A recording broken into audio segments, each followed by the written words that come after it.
আছে সেই রাস্তায় যেখানে গেলে সবাই ঢুকে পড়ে এক অন্য দুনিয়ায়? কেমন সে দুনিয়া যেখান থেকে ভিডিও মেসেজ পাঠিয়ে কথা বলা যায়? এমন কোনো রাস্তা কি সত্যিই আছে যার এক প্রান্তে দাঁড়িয়ে একটা কালো দরজা আর একা একজন মানুষ যে থাকে অপেক্ষায় একাকী পথচারীর? কালো দরজাটা কি সেই অন্য দুনিয়ায় ঢোকার রাস্তা? আর অপেক্ষায় থাকা মানুষটা মানুষ নাকি অন্য কিছু? থাকেন কি সেই অন্য দুনিয়ায়, নাকি আমাদের এই পৃথিবীতে? চলুন শুরু করা যাক।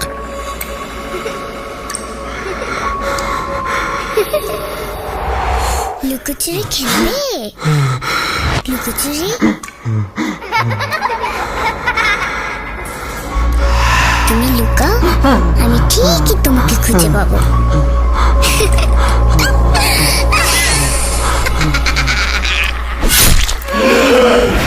ভূত.com with রাসেল।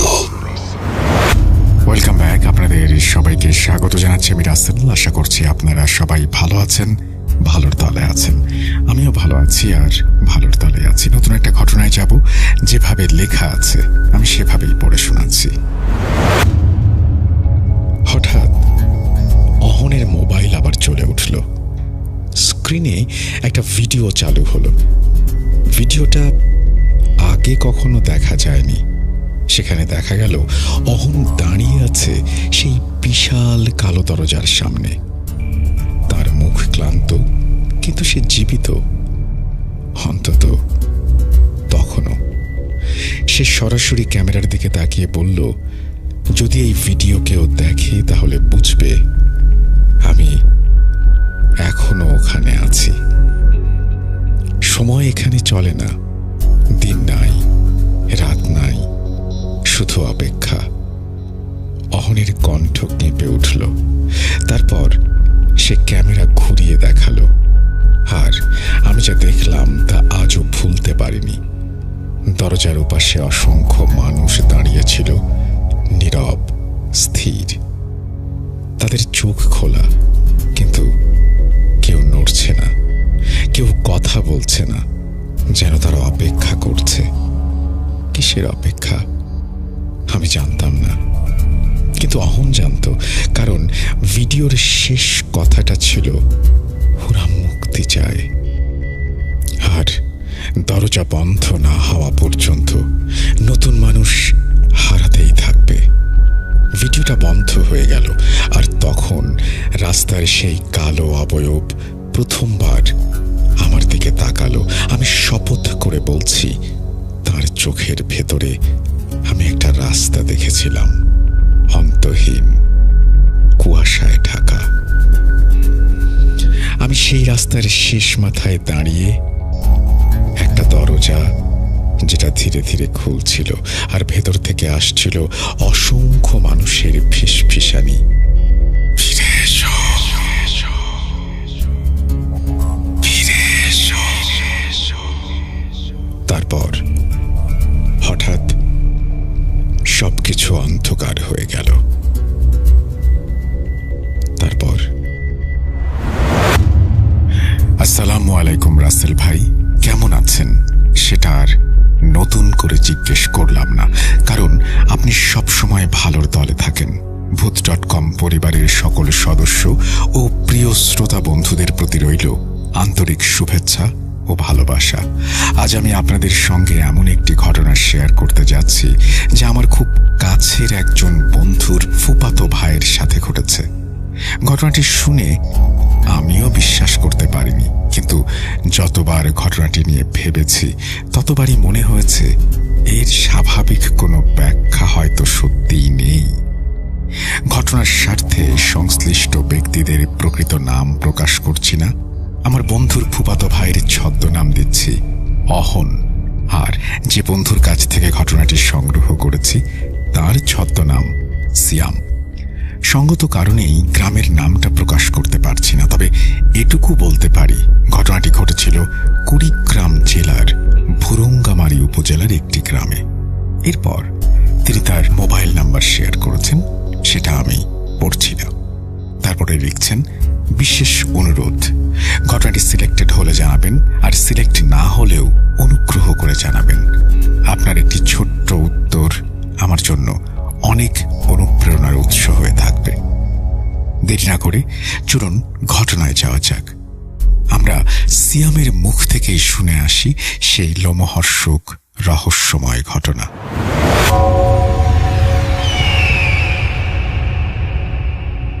অহনের বয়স তখন 20 বছর।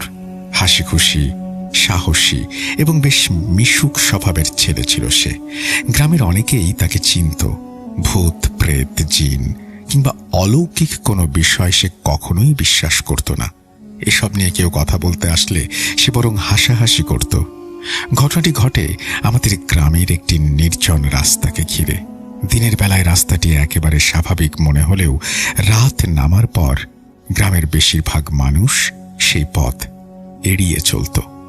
কারণ বহু বছর ধরে ওই রাস্তা নিয়ে নানা ধরনের গুজব প্রচলিত ছিল। কেউ বলতো গভীর রাতে সেখানে অদ্ভুত ছায়া দেখা যায়, কেউ বলতো মাঝরাতে পথ চলতে গেলে দূর থেকে কারো হাঁটার শব্দ শোনা যায়, অথচ সামনে বা পেছনে কাউকেই দেখা যায় না। আবার কেউ কেউ দাবি করত ওই রাস্তার কাছ থেকে মাঝে মাঝে মানুষ রহস্যজনকভাবে হারিয়েও গেছে। তবে এসব কথায় অহনের কোনো আগ্রহ ছিল না, বরং সে বলতো যদি সত্যি কিছু থাকে তাহলে একদিন না একদিন আমার সাথেও দেখা হবে। তখন আমরা কেউই জানতাম না তার এই কথাটা একদিন ভয়ঙ্কর বাস্তব হয়ে উঠবে। ঘটনাটা প্রায় 7 বছর আগের। সেদিন ছিল শীতের শেষ দিকের একটা রাত। বিকেল থেকে আকাশটা কেমন যেন মেঘলা ছিল, মাঝে মাঝে ঠান্ডা বাতাস বইছিল, আর সন্ধ্যার পর পুরো গ্রামটা কুয়াশায় ঢেকে যেতে শুরু করে।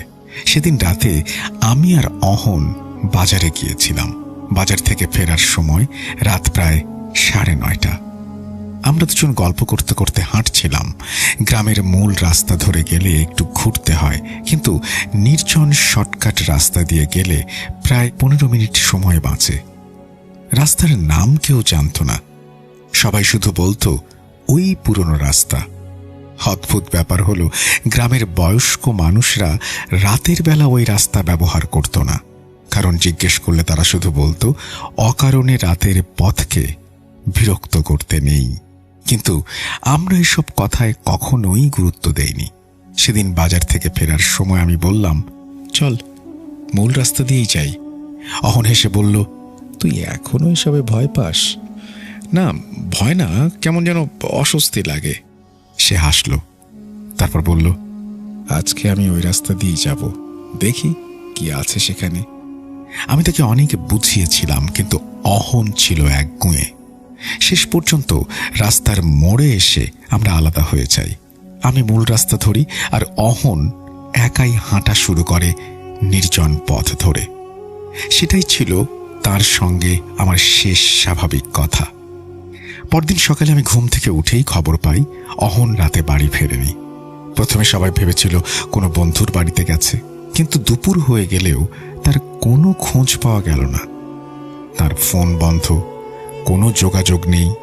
এরপর গ্রামের মানুষ খোঁজাখুঁজি শুরু করে। সেদিন বিকেল থেকে গ্রামের কয়েকজন যুবক সেই নির্জন রাস্তার দিকে যায়। রাস্তার মাঝামাঝি গিয়ে তারা একটা জিনিস দেখতে পায়। মাটিতে পড়ে আছে অহনের মোবাইল ফোন, স্ক্রিন ভাঙা। কিন্তু আশ্চর্যের বিষয়, ফোনের ব্যাটারি তখনও চালু ছিল, আর ফোনের ভয়েস রেকর্ডার চালু অবস্থায় পাওয়া যায়। রেকর্ডিংয়ের দৈর্ঘ্য ছিল 17 মিনিট 32 সেকেন্ড। প্রথম কয়েক মিনিটে শুধু অহনের হাঁটার শব্দ শোনা যায়। কাঁকড় চাপা পায়ের আওয়াজ, মাঝে মাঝে তার গুনগুন করে গান গাওয়ার শব্দ, সবকিছু একদম স্বাভাবিক। কিন্তু রেকর্ডিংয়ের 8 মিনিটের মাথায় হঠাৎ অহনের কণ্ঠ বদলে যায়। সে ফিস ফিস করে কথা বলে, কে ওখানে? তারপর কয়েক সেকেন্ডের নীরবতা। আবার সে বলে, হেই, কে? কিন্তু আশ্চর্যের বিষয়, রেকর্ডিংয়ে অন্য কারো কণ্ঠ শোনা যায় না। আরো কিছুক্ষণ পর হঠাৎ তার দ্রুত হাঁটার শব্দ পাওয়া যায়। মনে হচ্ছিল সে কারো পিছু নিচ্ছে। এবার সে বলে, দাঁড়ান, এই যে চাচা, দাঁড়ান। শব্দ শুনে মনে হচ্ছিল রাস্তার সামনে কোনো একজন বৃদ্ধ মানুষ হাঁটছিল, কিন্তু আশেপাশে যারা খুঁজতে গিয়েছিল তারা কাউকে দেখেনি। রেকর্ডিংয়ের শেষ 2 মিনিট ছিল সবচেয়ে অদ্ভুত। সেখানে অহনের শ্বাস প্রশ্বাস দ্রুত হয়ে যায়। মনে হচ্ছিল সে ভয় পেয়েছে। তারপর তাকে বলতে শোনা যায়, এটা কিভাবে সম্ভব? আমি তো একটু আগেও সামনে ছিলাম, এখন আবার পেছনে কিভাবে? এরপর একটা শব্দ, খুব ধীর ভারী পায়ের শব্দ। মনে হচ্ছিল কোনো কিছু তার দিকে এগিয়ে আসছে। রেকর্ডিংয়ের একদম শেষ মুহূর্তে অহনের কণ্ঠ কাঁপতে শোনা যায়। সে ফিসফিস করে বলে, না, এটা মানুষ না। তারপর হঠাৎ ভয়ঙ্কর একটা শব্দ, যেন মাইক্রোফোনের খুব কাছে কেউ নিঃশ্বাস ফেলছে। আর ঠিক তারপরেই রেকর্ডিং বন্ধ হয়ে যায়। অহনকে পাওয়া যায়নি, না সেদিন, না পরের দিন, না তারও পরে। কিন্তু ঘটনাটা এখানে শেষ নয়, কারণ 3 দিন পর গ্রামের এক বৃদ্ধ এমন একটা কথা বলেছিলেন যেটা শোনার পর গ্রামের অনেক মানুষ সূর্য ডোবার পর সেই রাস্তার দিকে তাকাতেও সাহস পায়নি। অহন নিখোঁজ হওয়ার পর পুরো গ্রাম যেন বদলে গিয়েছিল। প্রথম 2 দিন সবাই ভেবেছিল হয়তো কোথাও চলে গেছে, হয়তো কোনো দুর্ঘটনা ঘটেছে। কিন্তু 3য় দিনের পর যখন থানায় সাধারণ ডায়েরি করা হলো, আশেপাশের গ্রাম, বাজার, হাসপাতাল সব জায়গায় খোঁজ নিয়েও কোনো তথ্য পাওয়া গেল না, তখন মানুষজন অন্য কিছু ভাবতে শুরু করলো। কারণ একটাই, অহন যেন হাওয়ায় মিলিয়ে গেছে। অহনের মোবাইল ফোন থেকে পাওয়া সেই ভয়েস রেকর্ডিং বারবার শোনা হচ্ছিল। গ্রামের অনেকেই শুনেছিল, কিন্তু কেউই ব্যাখ্যা করতে পারেনি রেকর্ডিংয়ের শেষের সেই ভারী নিঃশ্বাসের শব্দটা আসলে কি ছিল। অহন নিখোঁজ হওয়ার 3 দিন পর গ্রামের সবচেয়ে বয়স্ক মানুষদের একজন আমাদের বাড়িতে আসেন। ঘটনার স্বার্থে আমি তাকে হাজি করিম বক্স নামে উল্লেখ করছি। লোকটার বয়স তখন 60 থেকে 65 বছরের কাছাকাছি। তিনি প্রায়ই গ্রামের পুরনো ইতিহাস নিয়ে গল্প করতেন, কিন্তু সেদিন তাকে অন্যরকম লাগছিল। চোখ দুটো যেন আতঙ্কিত। আর যখন তাকে অহনের রেকর্ডিং শোনালাম, তখন তিনি কয়েক সেকেন্ড চুপ করে বসে রইলেন। তারপর কাঁপা কাঁপা গলায় বললেন, ছেলেটা ওর দেখা পাইছে। আমরা অবাক হয়ে জিজ্ঞেস করি, কার দেখা?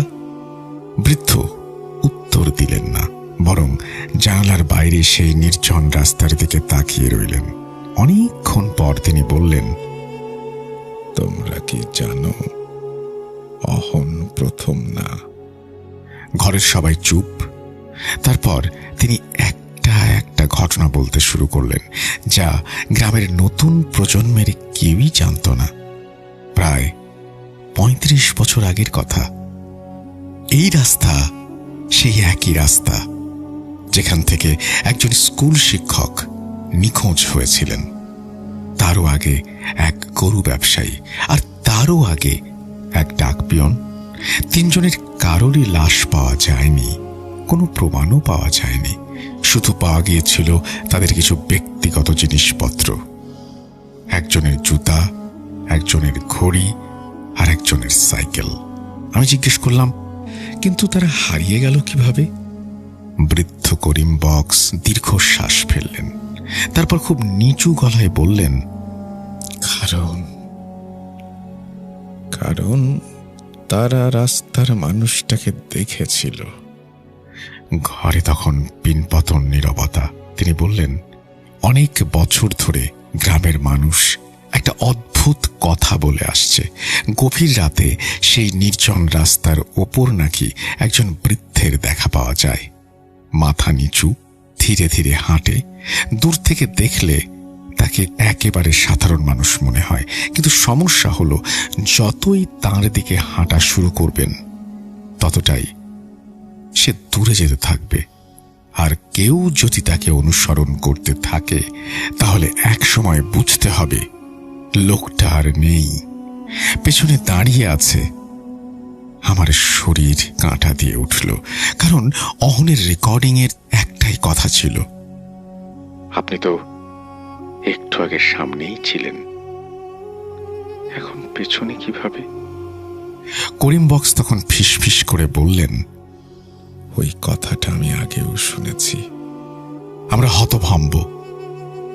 বহু বছর আগে নিখোঁজ হওয়া স্কুল শিক্ষকের ছেলে তার বাবার রেখে যাওয়া একটা ক্যাসেট পেয়েছিল। সেই ক্যাসেটের শেষ কথাও প্রায় একই রকম। লোকটা সামনে ছিল, এখন পেছনে। এরপর শুধুই চিৎকার। করিম বক্সের গলা কাঁপছিল। হঠাৎ তিনি একটা প্রশ্ন করলেন, অহনের ফোনটা কোথায়? আমি বললাম, পুলিশের কাছে জমা দেয়া আছে। তিনি কিছুক্ষণ চুপ করে রইলেন, তারপর বললেন, ফোনের ভেতরে আবার যদি রেকর্ডিং চালু হয় আমাকে জানাবা। আমরা অবাক হয়ে গেলাম। আবার রেকর্ডিং চালু হবে মানে? বৃদ্ধ মানুষটা এবার আমাদের দিকে তাকালেন। আমি আজও সেই দৃষ্টি ভুলতে পারিনি। তিনি ধীরে ধীরে বললেন, যারা হারায় তারা অনেক সময় ফেরার চেষ্টা করে। কথাটা বলেই তিনি উঠে চলে গেলেন। সেই রাতেই ঘটল আর একটা ঘটনা, যেটা পুরো বিষয়টাকে আরো ভয়ঙ্কর করে তুলল। রাত প্রায় 2:30টার দিকে থানায় জমা থাকা অহনের মোবাইল ফোনটা হঠাৎ নিজে নিজে চালু হয়ে যায়। ফোনে নতুন একটা অডিও রেকর্ডিং পাওয়া যায়। রেকর্ডিং এর দৈর্ঘ্য মাত্র 21 সেকেন্ড। প্রথম 15 সেকেন্ড শুধু ঝিরঝিরি শব্দ, মনে হচ্ছিল প্রবল বাতাস বইছে। তারপর খুব দূর থেকে একটা কণ্ঠস্বর ভেসে আসে, আর বারবার একটা কথাই বলছিল, পেছনে তাকাস না, ও এখন আমার পাশে দাঁড়িয়ে আছে।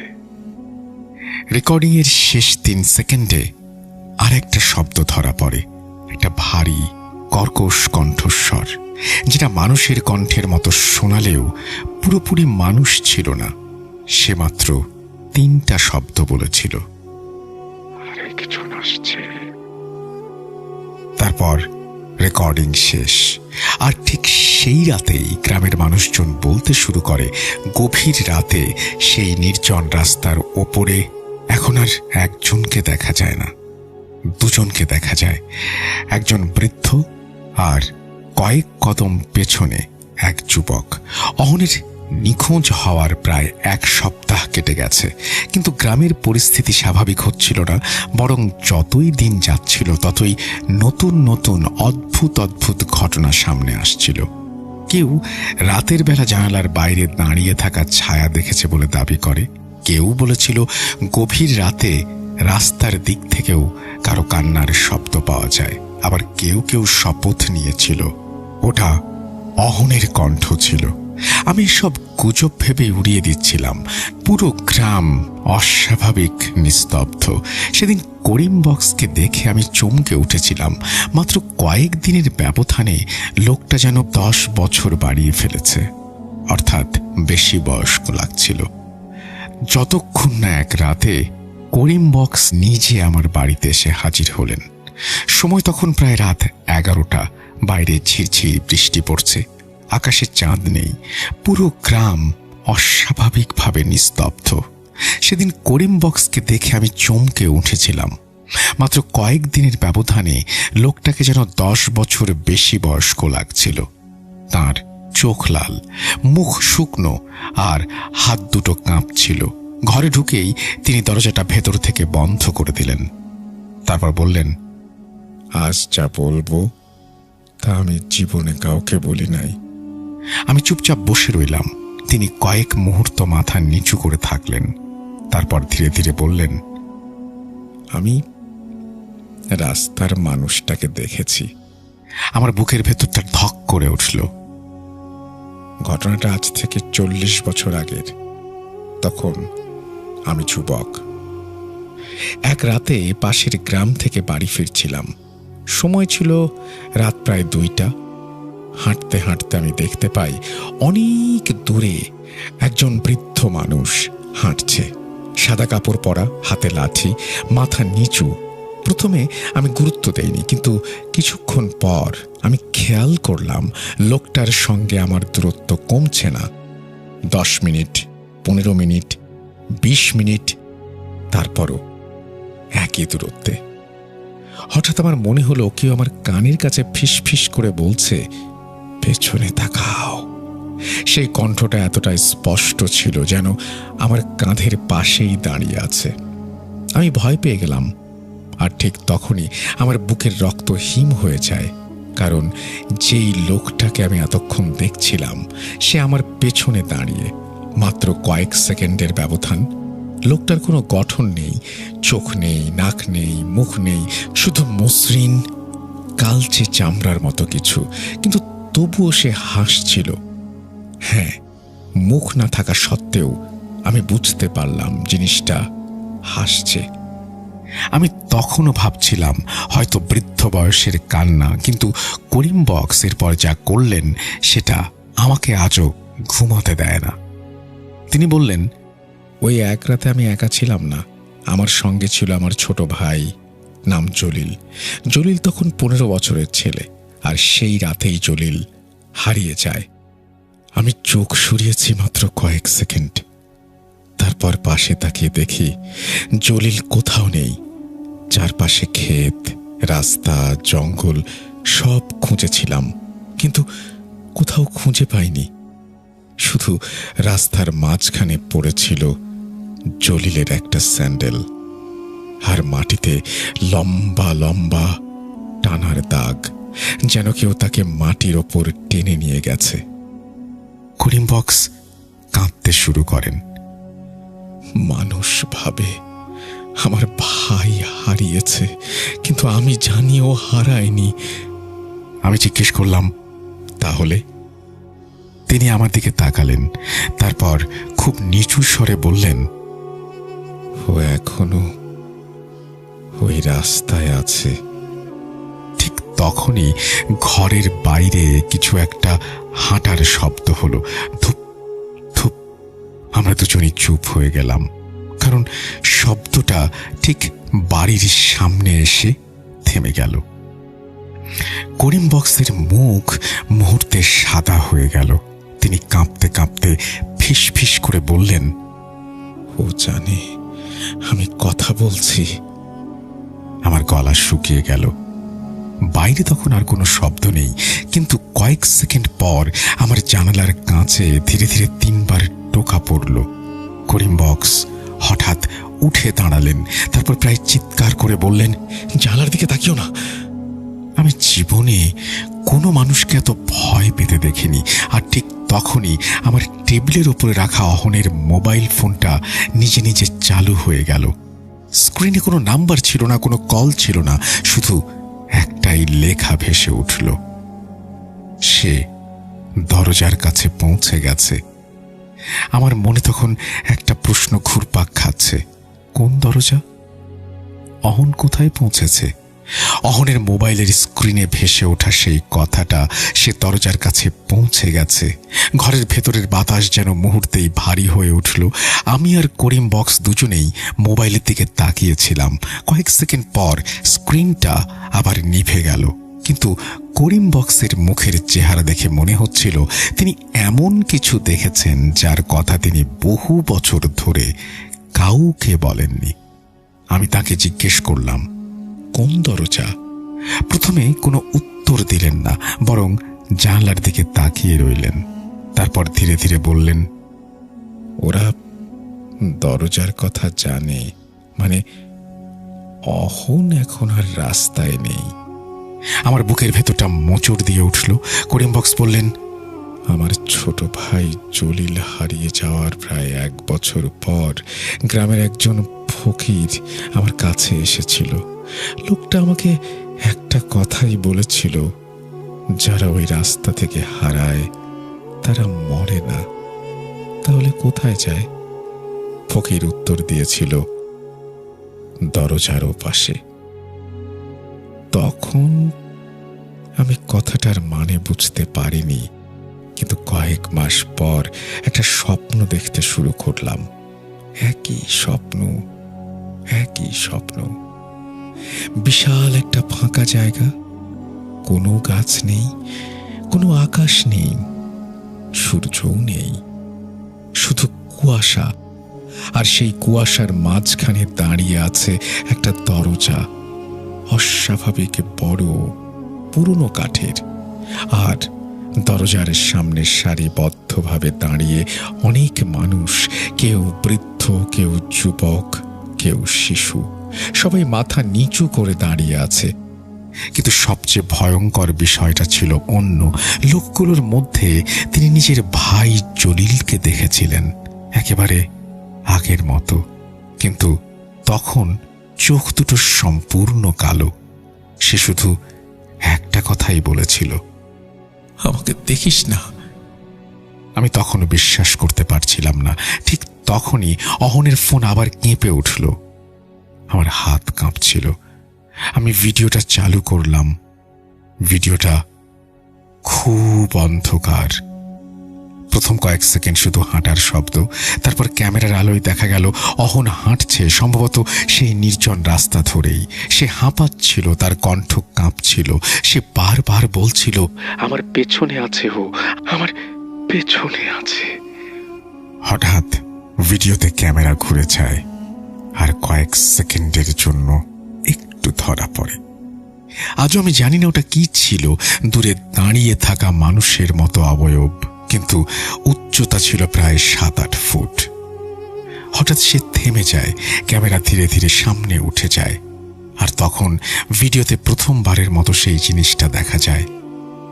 দরজা, একটা বিশাল কালো দরজা, যেটা রাস্তার মাঝখানে দাঁড়িয়ে আছে।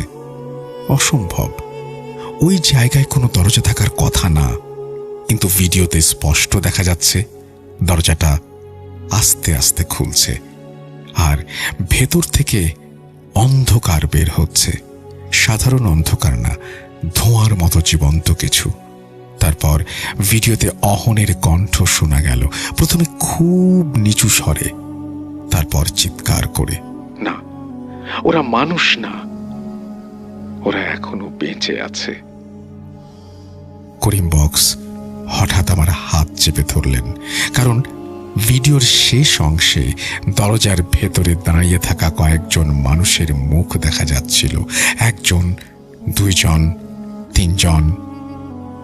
করিম বক্স কাঁদতে শুরু করলেন, কারণ তাদের একজন ছিল জলিল, তার ছোট ভাই, যে 40 বছর আগে হারিয়ে গিয়েছিল। আর তার পাশে দাঁড়িয়ে থাকা আরেকটা মুখ অহন, কিন্তু অহনের ভিডিও তো তখনই রেকর্ড হচ্ছিল।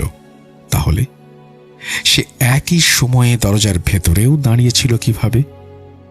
ভিডিওর শেষ 3 সেকেন্ডে অহন সরাসরি ক্যামেরার দিকে তাকায়, চোখে আতঙ্ক, আর সে একটা কথাই বলে, করিম চাচাকে জিজ্ঞেস করো, উনি সব জানেন। তারপরে ভিডিওটা শেষ হয়ে যায়, ঘরের ভেতর নীরবতা নেমে আসে। আমি ধীরে ধীরে করিম বক্সের দিকে তাকালাম। তিনি কাঁদছিলেন, আর জীবনে প্রথমবারের মতো স্বীকার করলেন এই সব কিছুর শুরু তাকে দিয়ে। সেদিন রাতেই আমরা জানতে পারি 40 বছর আগে করিম বক্স আর তার ভাই শুধু রাস্তার মানুষটাকে দেখেনি, তারা এমন একটা কাজ করেছিল যার ফল এখনো শেষ হয়নি। সেদিন রাতের পর আমি আর ঘুমোতে পারিনি। অহনের ভিডিও, কালো দরজা, জলিলের মুখ, সবকিছু মাথার ভেতর ঘুরছিল, কিন্তু সবচেয়ে ভয়ঙ্কর বিষয় ছিল করিম বক্সের শেষ কথা। এই সব কিছুর শুরু আমারে দিয়া। আমি তার দিকে তাকিয়েছিলাম। ঘরের ভেতর তখন ঘড়ির টিকটিক শব্দ, বাইরে বৃষ্টি থেমে গেছে, কিন্তু জানালার ওপাশে অদ্ভুত এক নীরবতা। করিম বক্স গভীর নিঃশ্বাস ফেলে বলতে শুরু করলেন, ঘটনাটা আজ থেকে প্রায় 40 বছর আগের। তখন আমি আর আমার ছোট ভাই জলিল ছিলাম গ্রামের সবচেয়ে দুরন্ত ছেলে। আমরা প্রায় রাতের বেলায় গ্রামের বাইরে ঘুরতে যেতাম। এক রাতে আমরা ভুল করে গ্রামের প্রাচীন কবরস্থানের পাশের জঙ্গলে ঢুকে পড়ি। সেখানে আমরা একটা পুরনো ইটের কাঠামো দেখতে পাই, অর্ধেক মাটি চাপা, অর্ধেক বাইরে। লোকমুখে শোনা যেত জায়গাটা একসময় কোনো জমিদারের পুরনো স্থাপনা ছিল। কেউ সেখানে যেত না, কিন্তু কৌতূহল আমাদের থামাতে পারেনি। মাটি সরাতে সরাতে আমরা একটা লোহার রিং খুঁজে পাই। রিংটা মাটির ভেতরে বসানো ছিল। জলিল সেটা টান দেয়, আর ঠিক তখনই মাটির নিচে লুকিয়ে থাকা ভারী পাথরের ঢাকনা কিভাবে যেন সরে যায়, আর তার নিচে অন্ধকারে ঢাকা একটা গর্ত। গর্তের দেয়ালে সবকিছু খোদাই করা, মাঝখানে দাঁড়িয়ে একটা দরজা। হ্যাঁ, দরজা, যেটা কোনো ঘরের সাথে যুক্ত ছিল না, শুধু মাটির সাথে দাঁড়িয়েছিল। দরজার গায়ে অচেনা চিহ্ন, আর তার মাঝখানে আঁকা ছিল একটা চোখ। আমরা দরজাটা খুলি নাই, কিন্তু আমরা ওটার সিল ভেঙেছিলাম। সেই মুহূর্তে হঠাৎ ঠান্ডা বাতাস বইতে শুরু করে। তারপর আমরা দূর থেকেও কারো হাঁটার শব্দ শুনতে পাই। আমরা ভয় পেয়ে দৌড়ে পালিয়ে যাই, কিন্তু সেই রাতের পর থেকেই অদ্ভুত সব ঘটনা শুরু হয়। প্রথমে গরু হারিয়ে যায়, তারপর মানুষ, আর তার কয়েকদিন পর জলিল নিজেই হারিয়ে যায়। আমি ভাবছিলাম সব শেষ হয়ে গেছে, কিন্তু দরজা তো বন্ধ হয় নাই। ঠিক তখনই ঘরের বাতি হঠাৎ নিভে যায়, পুরো বাড়ি অন্ধকারে ডুবে যায়, আর সেই অন্ধকারের মধ্যে আমরা দুইজনই একটা শব্দ শুনতে পাই। মনে হচ্ছিল কেউ আমাদের ঘরের ভেতরেই হাঁটছে, কিন্তু কাউকে দেখা যাচ্ছিল না। আমি মোবাইলের ফ্ল্যাশ জ্বালালাম, আলো ঘুরিয়ে চারপাশ দেখলাম, কেউ নেই। কিন্তু মেঝের ওপর ভেজা কাদার পায়ের ছাপ ছিল, একটার পর একটা, আর সেগুলো সোজা গিয়ে থেমেছে করিম বক্সের সামনে। তিনি তখন কাঁপছিলেন। হঠাৎ তিনি চিৎকার করে ওঠেন, আমি যাব, আমাকে নিয়ে যা, আর কাউকে নিস না। আমি হতবাক হয়ে গেলাম। ঠিক তখনই ঘরের কোণে রাখা অহনের মোবাইল ফোনটি আরো একবার চালু হলো। একটা অদ্ভুত লেখা, চাচা। দরজাটা আবার খুলছে। আরেকটা কণ্ঠ, অনেক ভারী, অনেক গভীর, যেন বহু মানুষের গলা একসাথে কথা বলছে। বাতাস বরফের মতো ঠান্ডা। আর ঠিক সেই মুহূর্তে ঘরের মাঝখানে অন্ধকারের মধ্যে ধীরে ধীরে একটা আকৃতি ফুটে উঠতে শুরু করলো। একজন বৃদ্ধ মানুষ, সাদা কাপড় পরা, হাতে লাঠি। আমি আজও নিশ্চিত নই সেদিন যা দেখেছিলাম তা সত্যি ছিল নাকি ভয় আমার চোখকে প্রতারণা করেছিল। কিন্তু একটা কথা নিশ্চিত, সেদিন ঘরের ভেতরে আমরা দুজন ছাড়াও কেউ একজন ছিল। তবু ঘরের মাঝখানে দাঁড়িয়েছিল আর একজন, সাদা কাপড়, হাতে লাঠি, মাথা নিচু, ঠিক যেমন বর্ণনা করেছিল গ্রামের মানুষেরা। আমার হাত পা ঠান্ডা হয়ে যাচ্ছিল, কথা বলতে পারছিলাম না। কিন্তু করিম বক্স দেখেই ভেঙে পড়লেন। তিনি কাঁপতে কাঁপতে বললেন, আমি তো ফিরে এসেছিলাম, তুই আবার কেন আসছিস? লোকটা কোনো উত্তর দিল না। ধীরে ধীরে মাথা তুলতে শুরু করলো। আমি জীবনে অনেক ভয়ঙ্কর ঘটনা শুনেছি, কিন্তু সেই মুহূর্তের মতো আতঙ্ক আর কখনো অনুভব করিনি। কারণ লোকটার মুখ ছিল, সেই মুখটা ঠিক নিজের মুখ না, একজন বৃদ্ধের মুখ। আবার মনে হচ্ছে বয়সও পরিবর্তিত হচ্ছে। তাদের মধ্যে আমি স্পষ্ট দেখতে পেলাম অহনকে, আরো অনেক অচেনা মানুষকে যারা বছরের পর বছর হারিয়ে গেছে। হঠাৎ সব মুখ মিলিয়ে একটা কণ্ঠ শোনা গেল। করিম বক্স তখনও কান্না করছিলেন। তিনি বললেন, আমি তো সিলটা বন্ধ করেছিলাম। সাথে সাথে কণ্ঠটা গর্জে উঠল, না। যা শুনে আমার শরীর কেঁপে উঠল।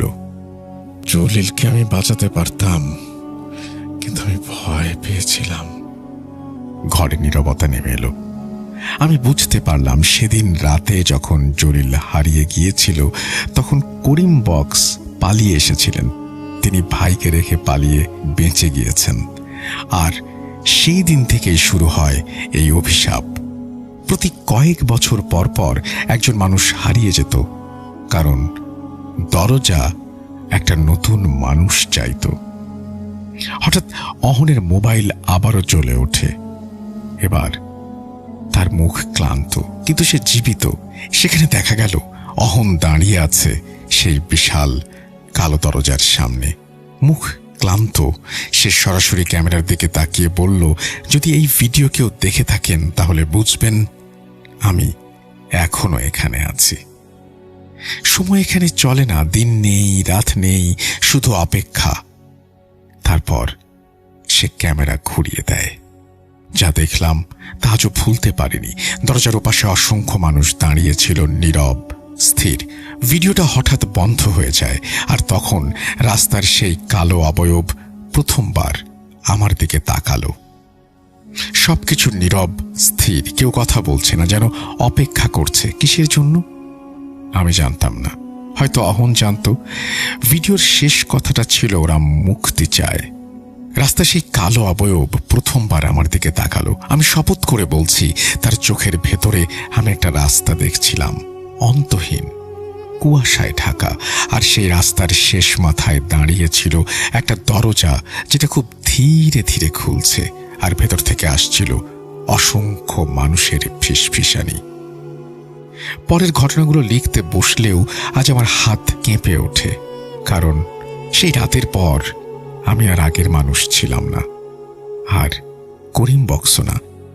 ঘরের ভেতর অন্ধকার নেমে আসার পর ঠিক কতক্ষণ কেটেছিল আমি জানি না, হয়তো অনেক সেকেন্ড, হয়তো কয়েক মিনিট।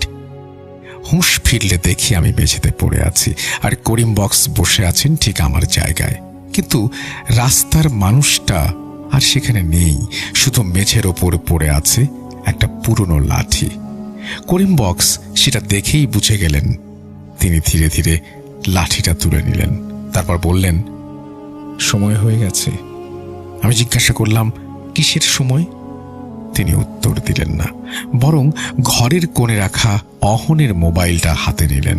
মোবাইলের স্ক্রিনে তখন একটাই জিনিস, একটা লোকেশন, সেই পুরনো রাস্তার শেষ মাথা, যেখানে কেউ কখনো যেতে চাইতো না। করিম বক্স আমার দিকে তাকিয়ে বললেন, আজকে দরজা বন্ধ না করলে আর কোনো দিন বন্ধ হবে না। আমি জানতাম না কেন, কিন্তু তার কণ্ঠ শুনে মনে হচ্ছিল তিনি সত্যিই বলছেন। সেদিন রাতেই আমরা রওনা হলাম। চারদিকে ঘন কুয়াশা, চাঁদ নেই, তারার আলো নেই, পুরো রাস্তা যেন মৃত। আমরা যত সামনে এগোচ্ছিলাম ততই অদ্ভুত একটা শব্দ শুনতে পাচ্ছিলাম। মনে হচ্ছিল অনেক মানুষ একসাথে ফিসফিস করছে। রাস্তার শেষ মাথায়, যেখানে আগে কখনো কিছু ছিল না, সেখানে দাঁড়িয়ে আছে একটা বিশাল কালো দরজা। আমি চোখ বন্ধ করে আবার খুললাম, তবুও দরজাটা সেখানে। এটা কোনো স্বপ্ন ছিল না। দরজার উচ্চতা অন্তত 20 ফুট, পুরনো কাঠের মতো দেখতে, কিন্তু কাঠ না, কারণ ওটার গায়ে অসংখ্য হাতের ছাপ। দরজাটা ধীরে ধীরে খুলতে শুরু করলো। কর্কশ ঠান্ডা বাতাস, আর সঙ্গে সঙ্গে চারপাশের কুয়াশা ঘুরতে শুরু করলো। দরজার ওপাশে কিছু দেখা যাচ্ছিল না, শুধুই অন্ধকার। কিন্তু সেই অন্ধকারের মধ্যে মানুষ দাঁড়িয়েছিল। অহন, জলিল, আরো অগণিত মুখ, সবাই স্থির, সবাই নীরব। হঠাৎ অহন এক পা সামনে এগিয়ে এলো। তার চোখে আর ভয় ছিল না। সে শুধু করিম বক্সের দিকে তাকিয়ে বলল, চাচা, এইবার ফিরে যান। করিম বক্সের চোখ ভিজে উঠল। তিনি ধীরে ধীরে মাথা নাড়লেন, তারপর বললেন, না বাবা, এই ঋণ আমার। এরপর যা ঘটেছিল তার কোনো ব্যাখ্যা আমি আজও খুঁজে পাইনি। করিম বক্স লাঠিটা মাটিতে গেঁথে দিলেন, আর সেই মুহূর্তে পুরো জায়গাটা কেঁপে উঠল। বাতাসের শব্দ চিৎকারে পরিণত হলো। দরজার ওপাশের সব ছায়া নড়ে উঠল। তারপর করিম বক্স দরজার দিকে হাঁটতে শুরু করলেন। 1 পা, 2 পা, 3 পা। তারপর তিনি একবারও পেছনে তাকালেন না, সোজা অন্ধকারের মধ্যে ঢুকে গেলেন। 1 মিনিট নিঃশব্দ। পুরো রাস্তা কেঁপে উঠল। কুয়াশা নেই, ফিসফিসানি নেই, দরজা নেই, শুধু নির্জন রাস্তা। সবকিছু হারিয়ে গেল। অনেকক্ষণ পর আমি বুঝতে পারলাম আমি একা দাঁড়িয়ে আছি। অহন নেই, করিম বক্স নেই, কেউ নেই। পরদিন সকালে গ্রামের মানুষ আমাকে রাস্তার পাশে অচেতন অবস্থায় পায়। আমি তাদের সবকিছু বলেছিলাম, কিন্তু কেউই বিশ্বাস করেনি। তবু একটা বিষয় অস্বীকার করা যায় না, সেই রাতের পর থেকে আর কেউ নিখোঁজ হয়নি। কিন্তু রাত গভীর হলে গ্রামের বৃদ্ধরা এখনো একটা কথা বলে, যে ঋণ শোধ করে সে হারায় না, সে শুধু অন্যদের পথ বন্ধ করে দেয়। আর আমি এখনো মাঝে মাঝে সেই রাস্তার পাশে যাই, আর প্রতিবার যাওয়ার সময় একটা প্রশ্ন মাথায় আসে, সেদিন সত্যিই কি দরজাটা বন্ধ হয়েছিল, নাকি কেউ ভেতর থেকে আবার খুলে দেওয়ার অপেক্ষায় ছিল? ঘটনাটি শেষ হওয়ার পর অনেকের মনে হয়তো কয়েকটি প্রশ্ন ঘুরপাক খাবে। প্রথম প্রশ্ন, অহন কি বেঁচে আছে? সত্যি বলতে সেই রাতের পর অহনকে আর কোথাও খুঁজে পাওয়া যায়নি, তবে তার মৃত্যুরও কোনো প্রমাণ পাওয়া যায়নি। তাই নিশ্চিতভাবে বলা যায় না সে বেঁচে আছে নাকি নেই। গ্রামের কিছু মানুষ অবশ্য দাবি করেন গভীর রাতে সেই নির্জন রাস্তার আশেপাশে একজন যুবককে দাঁড়িয়ে থাকতে দেখা গেছে। আমার দ্বিতীয় প্রশ্ন, অহনের ফোনে থাকা ভিডিওগুলো কি দেখা সম্ভব? ঘটনার পর ফোন থেকে কিছু অডিও ভিডিও উদ্ধার করেছি, কিন্তু বেশিরভাগ ফাইলই ক্ষতিগ্রস্ত। তৃতীয় প্রশ্ন, দরজাটা কি সত্যিই বন্ধ ছিল? এই প্রশ্নের উত্তর আজও অজানা। অথবা হয়তো কোনো এক অন্ধকার রাতে কোনো এক নির্জন রাস্তায় কেউ আবার সেই পথের শেষ মাথায় দাঁড়িয়ে থাকা মানুষটাকে দেখতে পাবে। কিছু রহস্যের উত্তর সময়ও দিতে পারে না। তাই আজও যখন গভীর রাতে কোনো নির্জন রাস্তার পাশ দিয়ে যাই, তখন মনে হয় হয়তো সব কিছু শেষ হয়ে গেছে। অথবা হয়তো কোনো এক অন্ধকার রাতে কোনো এক নির্জন রাস্তায় কেউ আবার সেই পথের শেষ মাথায় দাঁড়িয়ে থাকা মানুষটাকে দেখতে পাবে। এই ছিল ঘটনা, অনেক লম্বা ঘটনা, এবং এই ঘটনার পরে আমরা যোগাযোগ করি স্টোরি টেলারের সাথে। স্টোরি টেলার কি বলেছেন সেটা আমি একটু পড়ে শোনাই। আসসালামু আলাইকুম, আপনাদের মেইলের জন্য ধন্যবাদ। আমি নিশ্চিত করছি যে আমার পাঠানো ঘটনাটি অন্য কোনো উৎস থেকে কপি করা নয়, এবং আমি নিজেই এটা লিখেছি। তবে ঘটনাটি সরাসরি আমার ব্যক্তিগত নয়, এটি শোনা ঘটনা। এই আর কি। আমি আশা করব যে এই ঘটনাটি আপনাদের ভালো লেগেছে। যদি ভালো লাগে অবশ্যই আমাকে জানাবেন, কমেন্ট সেকশনে কিছু একটা লিখবেন। আর যদি খুব বেশি ভালো লাগে তাহলে লাইকও দিয়ে দিতে পারেন, থামস আপ। আর যদি এরকম মনে হয় যে কেউ স্টুডিওতে সে ঘটনা পাঠাতে চান, তারা আমাদের ইমেল অ্যাড্রেসটি তো জানেন, সেটা মনে রাখলেই হবে, russell.booth.com@gmail.com অথবা russell@booth.com.pd।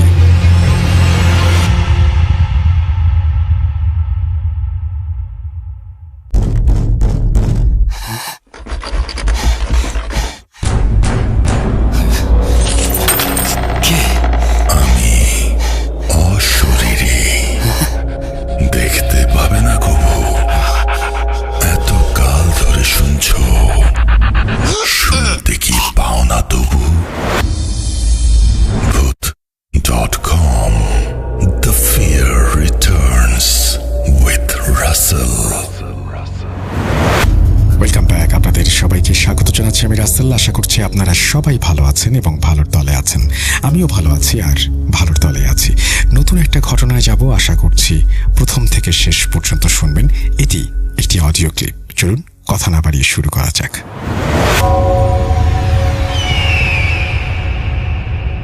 আসসালামু আলাইকুম রাসেল ভাই, আশা করি আপনি ভালো আছেন। আপনি সবসময় ভালো দলেই থাকেন। আমার নাম ফাহিম, আমার হোম টাউন খুলনাতে, কিন্তু চাকরির সূত্রে আমি চিটাগংয়ে থাকি এখন। আমি বাংলাদেশ নৌবাহিনীতে কর্তব্যরত আছি, আর এর থেকে বেশি ইনফরমেশন দিব না। তো আমার লাইফে ছোটবেলা থেকে কিছু কিছু ভৌতিক ঘটনা হয়েছে, তখন আমি হয়তো এগুলো বুঝতে পারতাম না। আস্তে আস্তে যখন বোঝা শিখি, 2014 সালে আমি প্রথম ভূত এফএম এর কথা জানতে পারি। দেন আস্তে আস্তে করে এটা আমার একটা নেশায় পরিণত হয়। এন্ড এরপরের থেকে বেশিরভাগ সময় আমি ভূত এফএম শুনতাম, লুকায় হোক, ডাউনলোড করে হোক, কিভাবেই হোক। এন্ড এভাবেই এটা আমার মানে ঘুমের কারণ হয়ে পড়ে। তো আমার লাইফে অনেকগুলো ঘটনা আছে, আমি আজকে ছোট্ট ছোট্ট দুটো ঘটনা শেয়ার করব আমার গ্রামের বাসা নিয়ে। আমার গ্রামের বাসা চাঁদপুরে, মতলব থানায়। গ্রামের নাম খিলমেহার। তো সেখানেই দুটো ঘটনা ঘটে, আমি সরাসরি ঘটনায় চলে যাচ্ছি। তো সর্বপ্রথম যে ঘটনাটা হয় আমার সাথে, সেটা হচ্ছে, জায়গায় বর্ণনাটা একটু দিয়ে নিই। একটা ব্রিজের মতো, ছোট্ট একটা ব্রিজ, এর পাশ দিয়ে একটা রাস্তা নেমে গেছে। এন্ড রাস্তা দিয়ে 15-20 কদম হাঁটার পরে আমাদের পারিবারিক কবরস্থান। এক হাতের বাম পাশে কবরস্থান, আর ডান পাশে হচ্ছে গিয়ে ধানি জমি।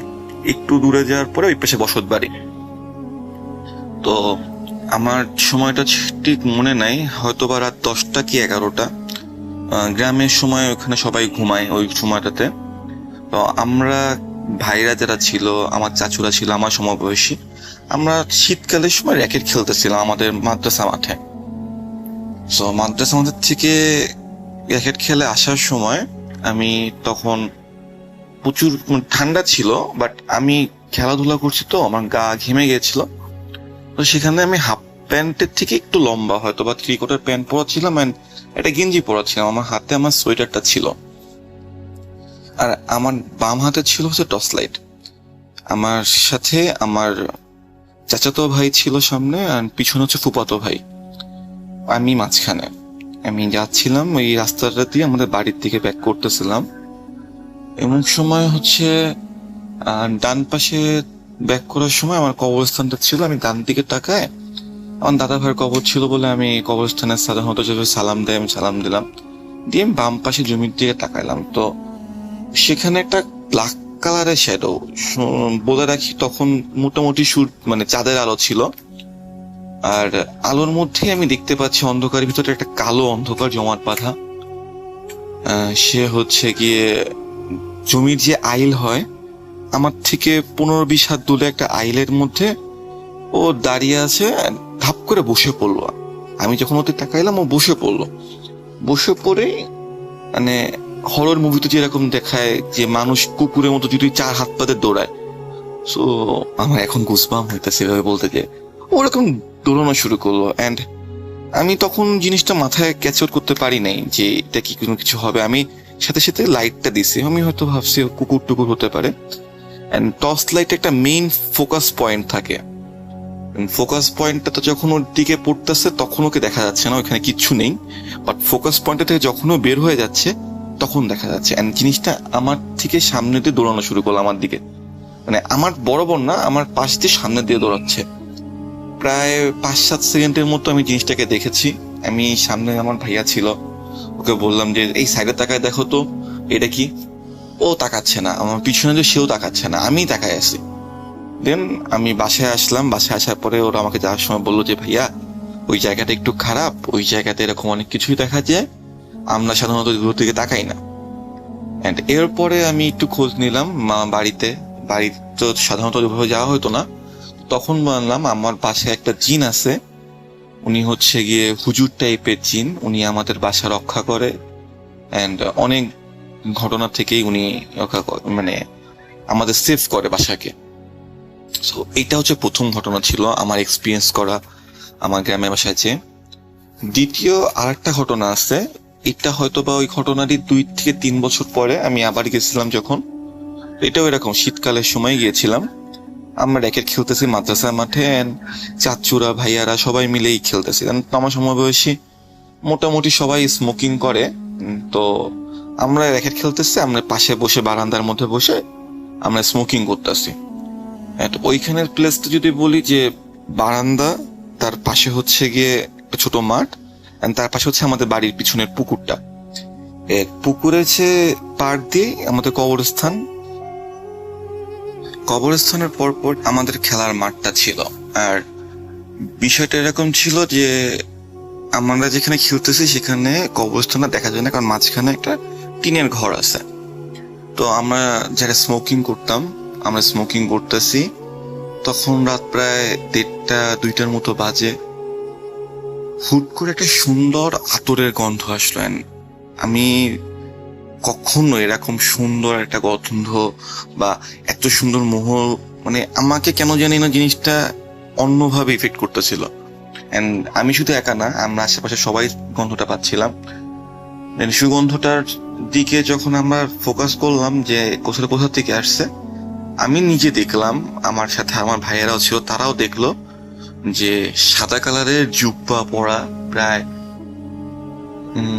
9 ফিট 10 ফিটের মতো হবে, মানে তার মাথা অনেক উঁচু, সে লিটারেলি ফ্লোট করতেছে।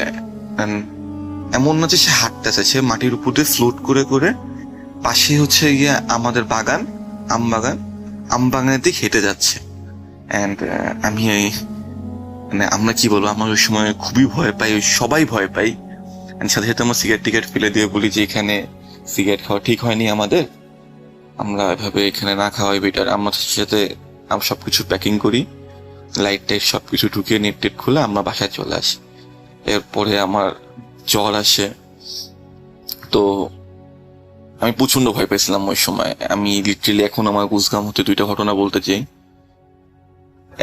আমার 2টা ঘটনা, আমার সাথে ঘটে যাওয়া আরো একটা ঘটনা আছে।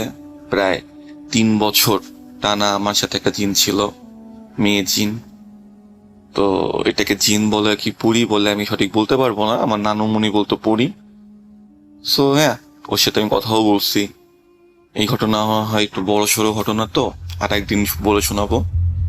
আমার জন্য সবাই দোয়া করবেন। আল্লাহ হাফেজ।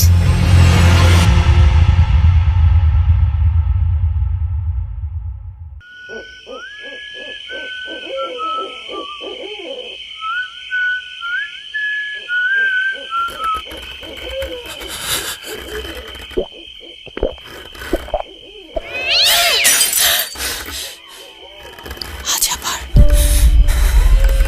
শুনতে পাচ্ছেন শব্দটা? আমার আয়নার ভেতরে রোজ এভাবেই আসে।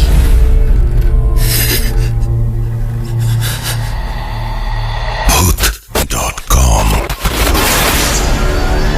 with Russell. আরো একবার আপনাদের সবাইকে স্বাগত জানাচ্ছি। আমি রাসেল। আশা করছি আপনারা সবাই ভালো আছেন, ভালোর দলে আছেন। আমিও ভালো আছি আর ভালোর দলে আছি। নতুন একটা ঘটনায় যাব।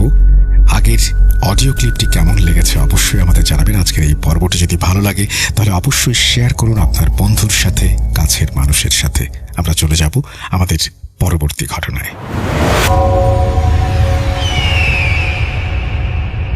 আসসালামু আলাইকুম রাসেল ভাই এবং প্রিয় শ্রোতা বন্ধুরা, আশা করি সকলে ভালো আছেন এবং সুস্থ আছেন। আমি মোহাম্মদ সাবিত আলম বলছি ময়মনসিংহ বিভাগ থেকে। আমি আজকে আপনাদেরকে যে ঘটনাটি বলবো সেটি আমাকে বলেছেন এক আপু। আর এই ঘটনাটি ঘটেছিল এক আপুর দাদি তামান্নার সাথে। এই ঘটনাটি শুরু হয়েছিল যখন দাদি তামান্নার বয়স ছিল মাত্র 7 বছর। ঘটনা বলার সুবিধার জন্য এবং ওনার প্রতি সম্মান বজায় রেখেই আমি ওনাকে শুধু ওনার নাম অর্থাৎ তামান্না বলেই রাখবো। সেই সময় তামান্না এবং ওনার পরিবার একটা গ্রামে থাকতেন। প্রতিদিন বিকেলে তামান্না পাশের গ্রামের ওস্তাদ আলীর বাড়িতে কোরআন পড়তে যেতেন। ওস্তাদ আলীর বাড়িতে যাওয়ার রাস্তাটা ছিল বেশ দূরের, এমনকি একটা সেতু দিয়েও নদী পার হতে হতো। নদীর কাছাকাছি থাকা একটা গোরস্থানে পার হতে হতো। আর গোরস্থানে সাধারণত বিভিন্ন সময় মানুষের যাতায়াতটা খুব কমই থাকে ওই দিকের এলাকাতে। ওস্তাদ আলীর বাড়িতে যাওয়ার রাস্তাটা যেহেতু দূরে ছিল আর নদীর কাছাকাছি গোরস্থানে পার হতে হতো, অর্থাৎ 2 গ্রামের মাঝখানে ছিল একটা নদী আর একটা গোরস্থান। সাধারণত তামান্না বিকেলবেলা বাড়ি থেকে বের হতেন এবং মাগরিবের পর রাত প্রায় 6:30টার দিকে ফিরতেন। তখন তামান্না সবসময় একাই হেঁটে যেতেন, অথচ সেই যুগের পরিবেশটা কতটা নীরব ছিল আর পর্যাপ্ত আলো ছিল না সেটা আমাদের জানাই থাকে। আপনারা কি কল্পনা করতে পারেন তামান্না যখনই কোরআন পড়তে যেতেন আর ফিরে আসতেন তখন ওনার যাত্রাটা কতটা ভয়ানক হতে পারত? হ্যাঁ, যাওয়ার সময় সেতু পার হতে হতো, গোরস্থান পার হতে হতো, ফেরার সময় অবশ্যই একই গোরস্থানের সেতু পার হতে হতো। যাই হোক, সংক্ষেপেই বলি, একদিন বিকেলে তামান্না বরাবরের মতোই কোরআন পড়তে বের হলেন। তিনি বাড়ি থেকে সবসময় একই রাস্তা দিয়ে যেতেন। নদীর দিকে হেঁটে গিয়ে সেই সেতুটা পার হতেন আর নদীর কাছাকাছি থাকা গোরস্থানটাও পার হতেন। এই পুরো রাস্তার মধ্যে তামান্নার সব থেকে বেশি ভয় লাগতো ওই সেতুটা পার হওয়ার সময়, কিন্তু গোরস্থান পার হওয়ার সময় ভয় লাগতো না। কিন্তু কেন? কারণ সেতুটা অনেক পুরাতন কাঠ দিয়ে তৈরি করা ছিল আর কিছু কিছু জায়গা বেশ নড়বড়ে হয়ে গিয়েছিল। পা পিছলে যেন পড়ে না যান সেজন্য তামান্নাকে অনেক সাবধানে চলতে হতো। বিশেষ করে বৃষ্টির পর সেতুটা বেশ পিচ্ছিল হয়ে যেত আর নিচে নদীর স্রোত নিশ্চয়ই তখন অনেক প্রবল থাকতো। সেই বিকেলে সেতুতে পৌঁছে যখন তিনি পার হতে যাবেন তখন তামান্না দেখলেন 16 বছর বয়সী দুইজন তরুণী সেতুর অপর প্রান্তে দাঁড়িয়ে আছে। প্রথম জনের চুল ছিল ছোট, কাঁধ পর্যন্ত খোলা, আর দ্বিতীয় জনের চুল ছিল অনেকটাই লম্বা আর দুই দিক দিয়ে দুটো বেনি করা ছিল। দূর থেকেই তাদের চেহারা দেখতে অনেক সুন্দর লাগছিল, কিন্তু তামান্না তাদের কাউকেই চিনতেন না। তিনি ভাবলেন এরা হয়তো পাশের গ্রামের অর্থাৎ ওস্তাদ আলীর গ্রামেরই কেউ হবে। প্রথমে তামান্না তেমন একটা পাত্তা দিলেন না। তিনি সেতু পার হওয়ার জন্য সামনে এগিয়ে গেলেন, কিন্তু মাঝপথে গিয়ে যখন তিনি সেই দুই তরুণের দিকে তাকালেন দেখলেন তারাও তামান্নার দিকেই তাকিয়ে আছে। মনে হচ্ছিল তারা যেন তামান্নার সেতু পার হওয়ার জন্য অপেক্ষা করছিল।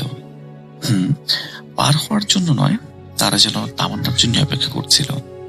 আর তামান্না যখন শেষ প্রান্তে পৌঁছালেন তখন ওই তরুণী বললেন, ছোট বোন, তুমি কি একা? এভাবে একা একা সেতু পার হওয়া তো বিপদের ব্যাপার, তুমি ঠিক আছো তো? একজন 7 বছর বয়সের শিশু হিসেবে তামান্না দাদি বেশ স্বাভাবিকভাবে একটু অবাক হয়েছিলেন। হঠাৎ করে দুজন অপরিচিত মানুষ ওনাকে থামিয়ে এই টাইপের কথা বলছে, কিন্তু তাদের দুজনকে বেশ বন্ধুসুলভ এবং কোমল মনে হচ্ছিল বলে তামান্নার ভয় আস্তে আস্তে কেটে গেল। তিনি বললেন, জি আপু, আমি এই এলাকার হুজুরের বাড়িতে কোরআন পড়তে যাচ্ছি। তখন একজন আপু বললেন, ওহো, ওস্তাদ আলী, পাশের গ্রামের ওস্তাদ আলী তো? তামান্না বললেন, জি আপু, কিন্তু আপনি কিভাবে জানলেন? আপনিও কি ওস্তাদ আলীর গ্রামে থাকেন? আপনার নাম কি? সেই আপুটা উত্তর দিলেন, ও হ্যাঁ, আমি তো জানি, আমার নাম রুমি, আরো আমার বান্ধবী, ওর নাম তিথি। আমরা এই গ্রামে কাজ করি। ছোট বোন, তোমার নাম কি? তামান্না উত্তর দিলেন, আচ্ছা, আমার নাম তামান্না, আমি তো প্রতিদিনই সেতু দিয়ে পার হই। তারা বললেন, তাই নাকি? ও আচ্ছা, ঠিক আছে, সাবধানে যাও। আচ্ছা, এবার যাও, গিয়ে পড়তে বসো, না হলে দেরি হয়ে যাবে। তামান্না আর ওই দুই তরুণী সেতুর উপরে একে অপরের কাছ থেকে বিদায় নিলেন। তারপর দিন বিকেলে তামান্না যখন আবার কোরআন পড়তে বের হলেন তখন সেই সেতুর উপরেই রুমি আপু এবং সেই আপুর তিথির সাথে ওনার আবার দেখা হলো।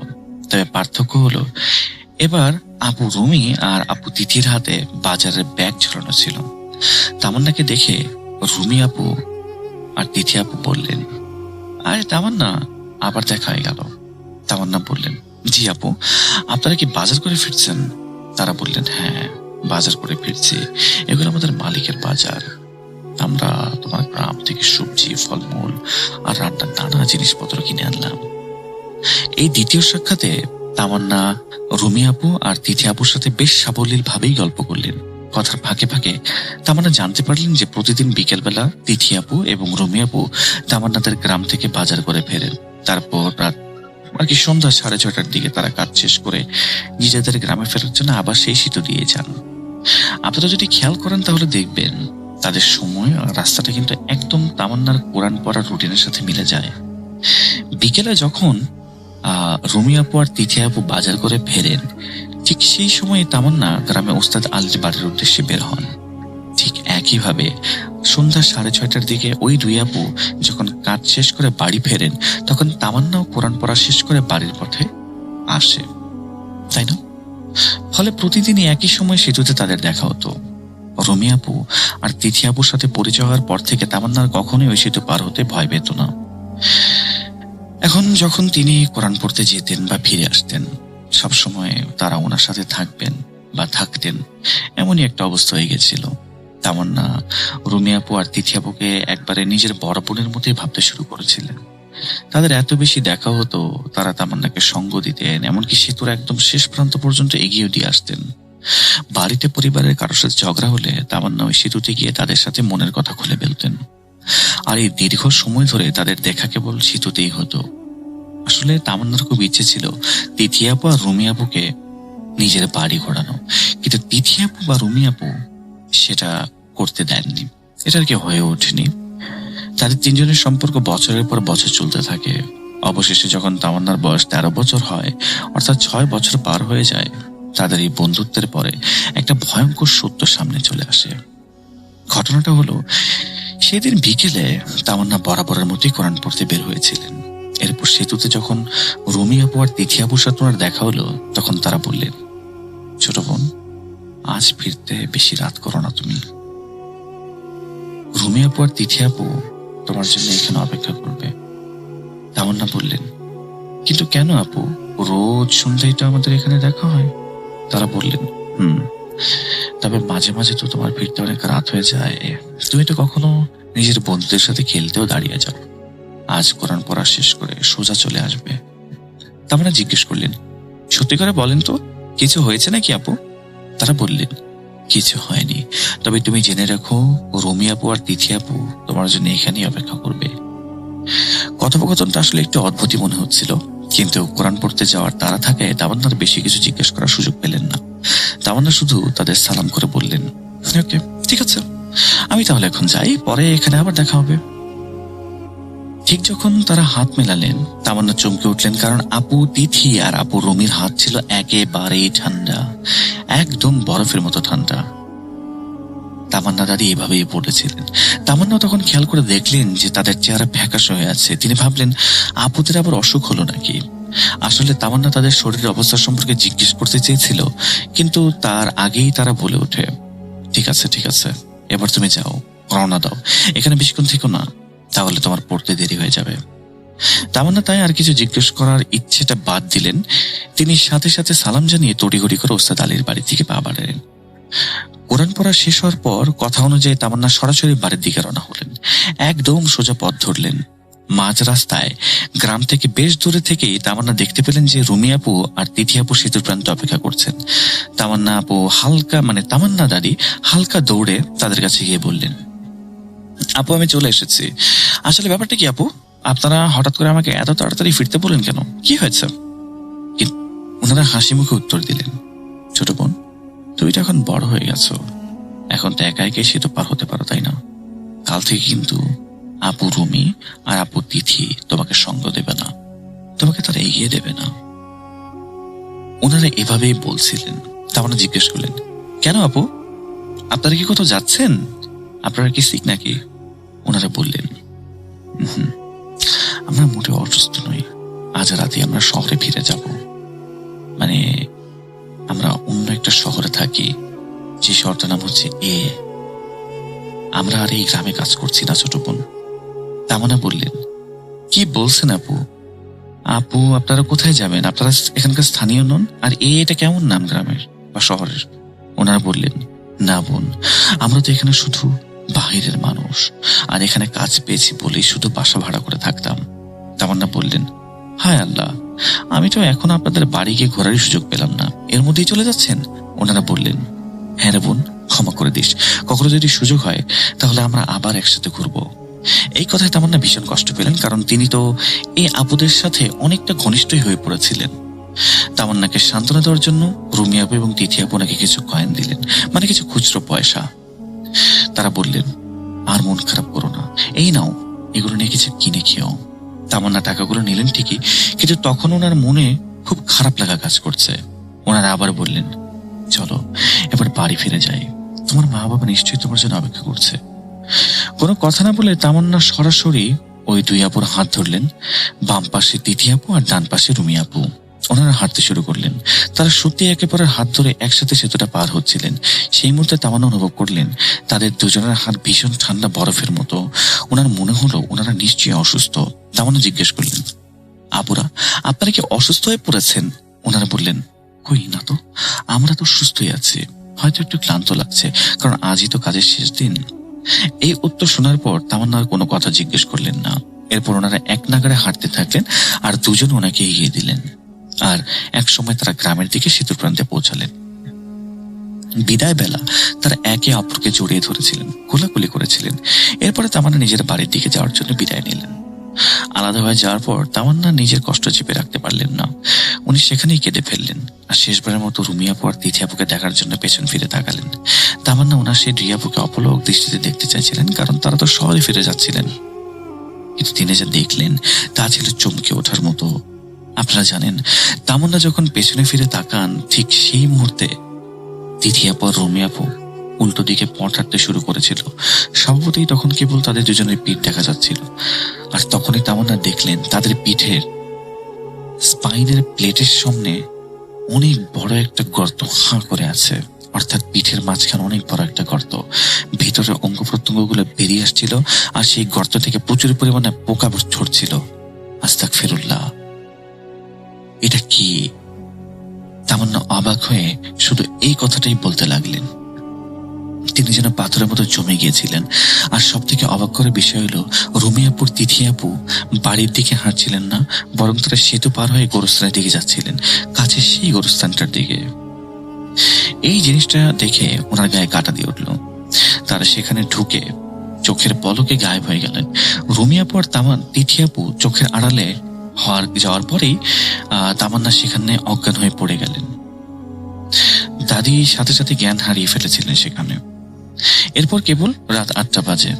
অজ্ঞান হয়ে পড়ে থাকা তামান্নাকে শেষমেশ ওনার এক চাচা খুঁজে পান। তিনি কাকতালীয় ভাবে ওই পথ দিয়ে যাচ্ছিলেন। তামান্নাকে সাথে করে কোলে তুলে বাড়িতে নিয়ে আসা হলো। বাড়িতে পৌঁছানোর পর সবাই মিলে তামান্নাকে জ্ঞান ফেরানোর চেষ্টা করলো। তামান্নার যখন জ্ঞান ফিরল তখন ওনাকে একদম দিকভ্রান্ত লাগছিল। এমনকি ওনার সাথে তখন কোনো কথাও বলা যাচ্ছিল না। উনি এমনই এক ঘরের মধ্যে ছিলেন যে কিছুই বলতে পারছিলেন না। তামান্না চুপচাপ বসে শুধু ওনার এক হাতের মুঠে হঠাৎ চলে আসা কয়েকটা নুড়ি পাথরের দিকে তাকিয়েছিলেন। নুড়ি পাথর। আর যা ঘটলো তা বুঝতে পারার পর তামান্না উপলব্ধি করলেন যে এই নুড়ি পাথরগুলো আসলে আপু রুমি আর আপু তিথির দেওয়া সেই টাকাগুলো নুড়ি পাথরে পরিণত হয়েছে। এরপর ওনার যেন মনে পড়ে গেল আসলে কি ঘটেছিল। কাঁদতে কাঁদতে তামান্না ওনার সাথে ঘটায় ভয়ঙ্কর ঘটনার কথা বাড়ির সবাইকে খুলে বললেন। তামান্নার ঘটনা শুনে ওনার পরিবার চমকে উঠলেন, কারণ এতদিন ধরে তামান্না তো বাড়ির সবাইকেই প্রায় বলতেন যে তিনি তিথি আপু আর রুমি আপু নামের দুজন নারীর সাথে খুবই ঘনিষ্ঠ সম্পর্কে জড়িয়ে গেছেন, ফ্রেন্ডশিপের। কিন্তু কে জানতো ওরা আসলে অন্য ধরনেরই জিনিস, মানে জিন হতে পারে। তামান্না বছরের পর বছর ধরে ওদের সাথে মিশেছিলেন। হ্যাঁ, 2-1 দিন নয়, টানা 6 বছর ধরে। আর এতদিন সবকিছুই স্বাভাবিক ছিল। তাই ওনার পরিবার অবাক হয়েছিলেন যে রুমি আপু আর তিথি আপু কেনই বছরের পর বছর এখানেই থাকলো এবং এই সময় আসল রূপটা দেখালো। ওনাদের মনেও কৌতূহল জাগলো। তবে সৌভাগ্যবশত সেই রাতে তারা উত্তর পেয়ে গিয়েছিলেন, কারণ সেই রাতে তামান্না যখন গোসলখানে পরিষ্কার পরিচ্ছন্ন হচ্ছিলেন তখন জানা যায় যে তামান্না মাত্র একটা মেয়ে থেকে ওর বয়সটা আস্তে আস্তে একটা কিশোরীর দিকে চলে গেছে। তামান্না সেই রাতে অফিসিয়াল ভাবে সাবালিকা হয়ে গিয়েছিলেন। হয়তো আগে বা পরে আপু তিথি আর আপু রুমি আসতেন এর আগে, কারণ তামান্না তখন অনেক ছোট ছিল। একটা ছোট বাচ্চাকে একা সেতু পার হতে দেখে তাদের হয়তো বা মায়া হতো, তাই তারা তামান্নাকে এগিয়ে দেওয়ার জন্য আসতেন। আর এখন যখন তামান্না বড় হয়ে গেছে তখন হয়তো রুমি আপু আর তিথি আপুর মনে হয়েছে যে তামান্নাকে এখন একা ছেড়ে দেওয়া যায়।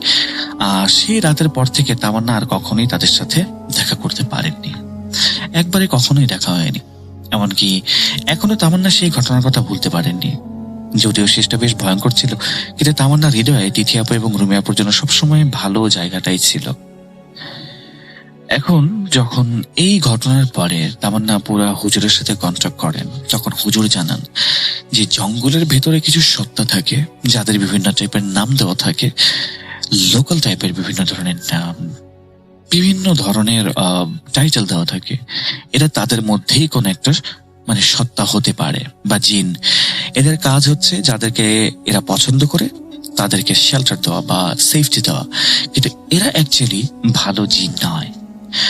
কিন্তু কি কারণে হচ্ছে তামান্নাকে তারা সাহায্য করলো সেটা হুজুর বলতে পারেনি। তবে তামান্নাকে বলেছিলেন যে হুজুর বলেছিলেন যে যদি কোনোদিন তামান্না কোনো মানে বাজে কাজের দিকে লিপ্ত হয় বা হচ্ছে মিথ্যা কথা বলে বা অন্যায় করে, তাহলে এই জিনিসগুলো তামান্নার ক্ষতি করতে পারে। তাই সেই বয়সে তামান্না আপুকে বিয়ে দিয়ে দেওয়া হয়েছিল, যেন পরবর্তীতে কোনো প্রবলেম না হয়। মানে তামান্না দাদিকে বিয়ে দিয়ে দেওয়া হয়, এবং এরপর থেকে উনি আর কখনো এদেরকে দেখতে পাননি, কিন্তু আশেপাশে ওনাদের অস্তিত্ব সবসময় অনুভব করেছেন।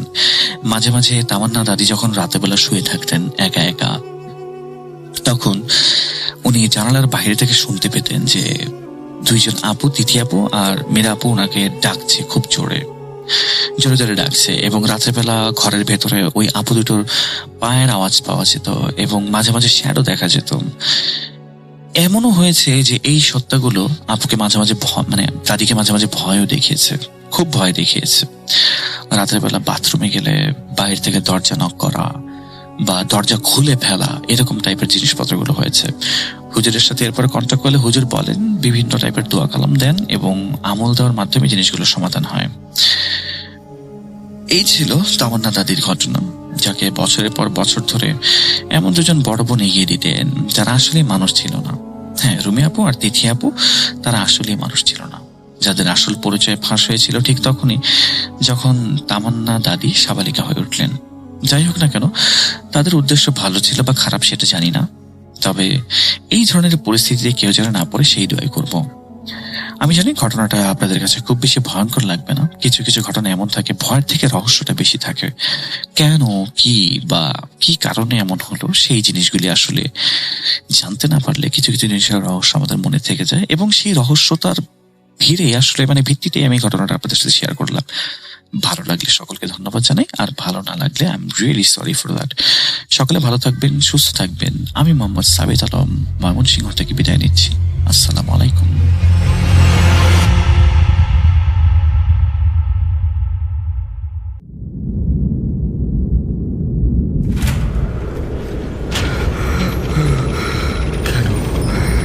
কেন তুমি আসো? আমি শুধু তোমার সাথেই থাকতে চাই। কিভাবে সম্ভব? মৃতদের এই পৃথিবীতে থাকতে নেই। তুমি তুমি চলে যাও, চলে যাও, প্লিজ চলে যাও। সবটাই কি ইলুশন, নাকি অন্য জগতের কেউ কখনো হাজির হয়ে যায় চোখের পলকে? Bhoot.com with Russell। কখনো গরম কখনো ঠান্ডা, এই নিয়েই বর্ষাকাল। মানে বৃষ্টি হলে কিছুটা ঠান্ডা হয়, আবার ভ্যাপসা গরমে আমরা অস্থির হয়ে উঠি। যাই হোক, যে যেখানে আছেন আশা করছি Bhoot.com-এর সাথেই আছেন। কথা না বাড়িয়ে আমরা চলে যাব নতুন একটি ঘটনায়। আসসালামু আলাইকুম রাসেল ভাই ও প্রিয় লিসেনার্স, কেমন আছেন আপনারা? আশা করি মহান আল্লাহ তাআলার অশেষ রহমতে আপনারা সকলে অনেক ভালো আছেন এবং সুস্থ আছেন। আমি মোহাম্মদ সিফাত আলম আপনাদের মাঝে হাজির হয়েছি নতুন একটি ঘটনা নিয়ে। মানুষের জীবনে এমন সময় এমন এমন কিছু ঘটনা ঘটে যা আসলে কোনোভাবেই সাধারণ যুক্তিতে ব্যাখ্যা করা যায় না। আপনি হয়তো নিজের চোখে কিছু একটা দেখছেন, কিন্তু অন্য কেউ সেটা বিশ্বাস নাও করতে পারে। তখন ঠিক কেমন লাগতে পারে? খুব অদ্ভুত এক অসহ্য যন্ত্রণা তখন গ্রাস করে। চারপাশের চেনা পৃথিবীটা হুট করেই কেমন যেন অচেনা হয়ে যায়। মনে হয় এই পৃথিবীতে যেন আমি একা, আর কেউ নেই, কেউ নেই আমার কথা বিশ্বাস করার মতো। আমি কিছুক্ষণের মধ্যেই চলে যাচ্ছি আজকের ঘটনায়। আমি জানি না আপনারা এই অদৃশ্য জগৎগুলো নিয়ে কতটুকু ভাবেন, কিন্তু আপনারা ভাবুন বা না ভাবুন, এমন সময় আমরা কিছু কিছু ঘটনা শুনি যাতে আমাদের মনে এই বিশ্বাসের সৃষ্টি হয় যে হচ্ছে আমরা জগতে একা নেই। আজকের ঘটনাটি আমি কালেক্ট করেছি আমাদের একজন নিয়মিত শ্রোতার কাছ থেকে। ওনার নাম শরীফ। শরীফ ভাই আমাকে যেভাবে ঘটনাগুলো শেয়ার করেছেন আমি ঠিক সেভাবেই আপনাদের সামনে তুলে ধরার চেষ্টা করছি। চলে যাচ্ছি সরাসরি শরীফ ভাইয়ের নিজস্ব অভিজ্ঞতার বয়ানে। শরীফ ভাই বলতে শুরু করলেন, আমার জীবনে বেশ কয়েকটা অদ্ভুত আর অবিশ্বাস্য ঘটনা ঘটেছে। আমি আজ আপনাদের কাছে প্রথমে আমার চাচিকে নিয়ে ঘটে যাওয়া একটা ঘটনার কথা বলবো। ছোটবেলা থেকেই আমার পরিবারে বয়স্কদের মুখে একটা কথা শুনে আসতাম। বলা হতো আমার চাচির সাথে নাকি একটা জিন আছে, মানে খারাপ কোনো জিন না, কোনো ক্ষতিকর অস্তিত্বও না, একটা ভালো জিন, যে কিনা ছোটবেলা থেকেই আমার চাচির সাথে থাকে। পরিবারের সবাই তাকে বাবা বলে ডাকত। এই জিনটা নাকি আমার চাচির দেখাশোনা করত, তাকে বিভিন্ন বিপদ আপদ থেকে রক্ষা করত। আমরা ছোটবেলা থেকে এসব গল্প শুনেই এসেছি, কখনো নিজের চোখে এমন কিছু দেখিনি, তাই বিশ্বাস আর অবিশ্বাসের মাঝামাঝি একটা জায়গায় ছিলাম সব সময়। কিন্তু একদিন আমার চোখের সামনেই একটা ঘটনা ঘটলো, যা আমার জীবনের সব ধারণা পাল্টে দিল। এটা আমার একদম পার্সোনাল একটা এক্সপিরিয়েন্স। ঘটনা শুরুটা একটু অন্যভাবেই করি। ছেলেবেলা থেকেই আমার ভেতরে একটা তীব্র কৌতূহল কাজ করত। আমি সবসময় চাইতাম নিজের চোখে একবার হলেও অন্তত এ ধরনের কিছু দেখতে। আসলে জিন ভর করলে মানুষের ঠিক কি হয়, তাদের রিয়াকশন কেমন হয়, গলার স্বর কেমন পাল্টে যায়, এসব দেখার খুব শখ ছিল আমার। কিন্তু কে জানতো এই শখ একদিন বাস্তবে এমন ভয়ঙ্কর রূপ নিয়ে আমার সামনে এসে দাঁড়াবে যে আমি আর কখনো এই চিন্তা মাথায় পর্যন্ত আনতে পারবো না। সময়টা তখন কোভিডের লকডাউনের। চারদিকে কেমন যেন একটা থমথমে পরিবেশ। স্কুল, কলেজ, অফিস, আদালত সব বন্ধ। মানুষের মনে একটা অজানা আতঙ্ক কাজ করছে সারাক্ষণ। কেউ ঘরের বাইরে বের হতে পারছে না। সেই সময়ে আমরা সব কাজিনরা মিলে আমাদের এক আত্মীয়ের বাড়িতে গিয়েছিলাম। ওই বাড়িটা বেশ বড়। যেহেতু সবাই ছুটি চলছিল, পড়াশোনার কোনো চাপ ছিল না, তাই সবাই মিলে ডিসাইড করলাম কিছুদিন ওখানে একসাথেই থাকবো। আমরা সবাই মিলে ওই বাড়িটাতে স্টে করছিলাম। দিনটা ছিল শুক্রবার, আসর আর মাগরিবের মাঝামাঝি সময়। দিনের আলো তখন মরে আসছে। চারদিকে কেমন একটা নিস্তব্ধতা। একটা রুমের ভেতরে আমি, আমার এক কাজিন আর চাচির মেয়ে বসেছিলাম। আমার এক কাজিনটা তখন বিছানায় শুয়ে ঘুমাচ্ছিল। আমি আর চাচির মেয়ে বসে বিছানায় ছোটবেলার বিভিন্ন পুরনো মেমোরি নিয়ে গল্প করছিলাম। বেশ ভালোই আড্ডা দিচ্ছিলাম জমিয়ে দুজনে। হঠাৎ করে আমার চাচি গোসল সেরে ওই রুমের লাগোয়া ওয়াশরুম থেকে বেরিয়ে এলেন। চুল দিয়ে তখনও পানি ঝরছে। তিনি এসে আমাদের সাথেই বিছানার এক কোনায় বসলেন। বসে আমাদের গল্পের সাথে নিজেও টুকটাক কথা বলতে শুরু করলেন। আসর আর মাগরিবের মাঝখানের ওই সময়টা যখন হিট করলো, আমি খেয়াল করলাম চাচির ভেতরে কেমন যেন একটা পরিবর্তন আসছে। তিনি হঠাৎ করেই কথা বলা থামিয়ে দিলেন। দুই হাত দিয়ে নিজের মাথাটা শক্ত করে চেপে ধরলেন। মুখটা কেমন যেন বিকৃত হয়ে আসছিল। দেখে মনে হচ্ছিল তিনি প্রচন্ড কোনো যন্ত্রণায় কষ্ট পাচ্ছেন। আমি ভাবলাম হয়তো ওনার হঠাৎ করে মাথাটা খুব ব্যথা করছে। মানুষ তো, শরীর খারাপ তো হতেই পারে। আমি চাচির মেয়েকে বললাম, ওনার মনে হয় মাথা ধরেছে, আমি কি বাইরে থেকে কোনো ওষুধ নিয়ে আসবো? চাচির মেয়ে আমার দিকে তাকিয়ে মাথা নাড়ল। না না, কিছু আনতে হবে না, আমি দেখছি বিষয়টা, তুই বস। আমার তখনও বিন্দুমাত্র আইডিয়া নেই যে ওনার সাথে আসলে কি হতে যাচ্ছে। আমি বারবার চাচিকে জিজ্ঞাসা করছিলাম, চাচি আপনার কি হয়েছে, খারাপ লাগছে খুব? কিন্তু তিনি কোনো উত্তর দিচ্ছিলেন না। কিছুক্ষণ পর তার অবস্থা আরো খারাপ হতে শুরু করলো। তিনি নিজের চোখ দুটো শক্ত করে বন্ধ করে ফেললেন, আর তারপর এমন একটা কাজ করতে শুরু করলেন যা দেখে আমার বুকের ভেতরটা কেঁপে উঠল। আপনারা হয়তো মাদ্রাসায় ছোট বাচ্চাদের কোরআন পড়ার দৃশ্য দেখেছেন। বাচ্চারা যেমন সামনে আর পেছনে অনবরত দুলতে থাকে, চাচি ঠিক সেভাবেই দুলতে দুলতে শুরু করলেন, আস্তে আস্তে সামনে আর পেছনে। তিনি নিজের জায়গায় বসেই ছিলেন, কিন্তু ওনার শরীরের দুলুনিটা কোনোভাবেই থামছিল না। আমি পুরো ব্ল্যাঙ্ক হয়ে গেলাম। কি হচ্ছে এসব? কিছুই মাথায় ঢুকছিল না। চাচির মেয়ে অবস্থা বেগতিক দেখে দ্রুত একটা ওড়না নিয়ে চাচির মাথায় খুব ভালোভাবে পেঁচিয়ে দিল। তারপর সে নিজে থেকে বিড়বিড় করে কিছু একটা পড়া শুরু করলো। আমি তখনও বোবার মতো তাকিয়ে আছি।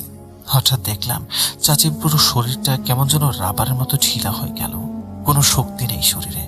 চাচির মেয়ে দ্রুত তাকে ধরে বিছানায় শুইয়ে দিল। শুইয়ে দিয়ে সে নিজের মোবাইল ফোনটা বের করে সেখানে জোরে কোরআন তিলাওয়াত প্লে করে দিল।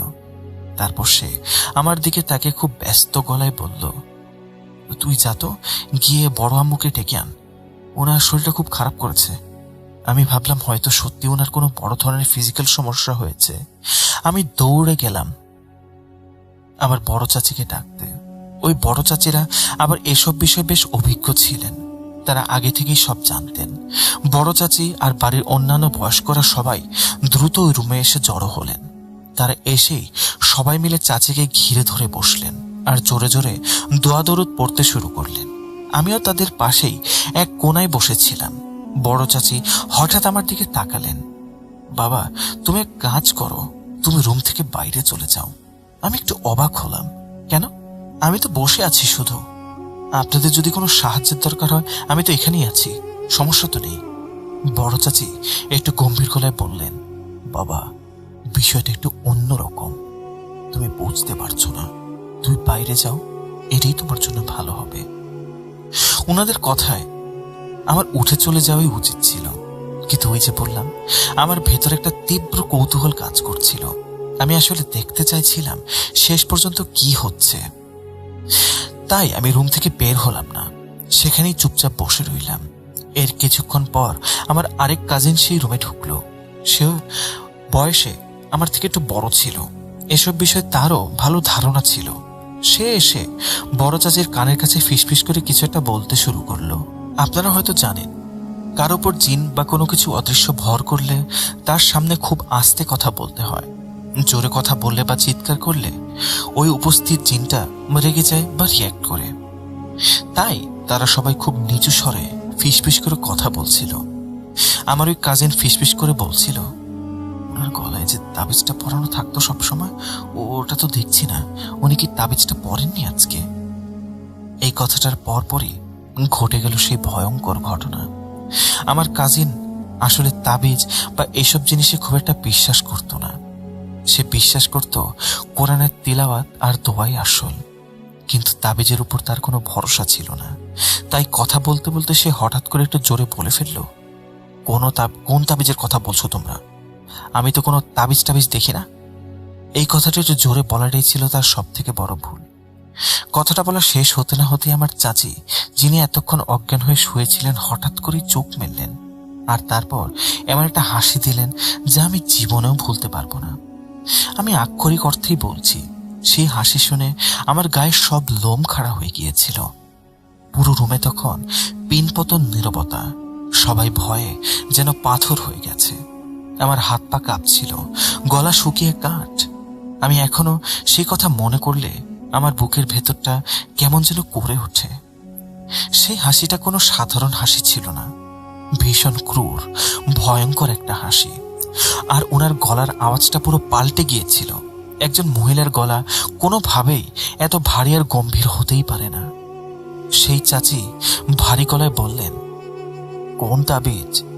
ওই তাবিজ তো আমি আর আমার সাথে করে নিয়ে গিয়েছি।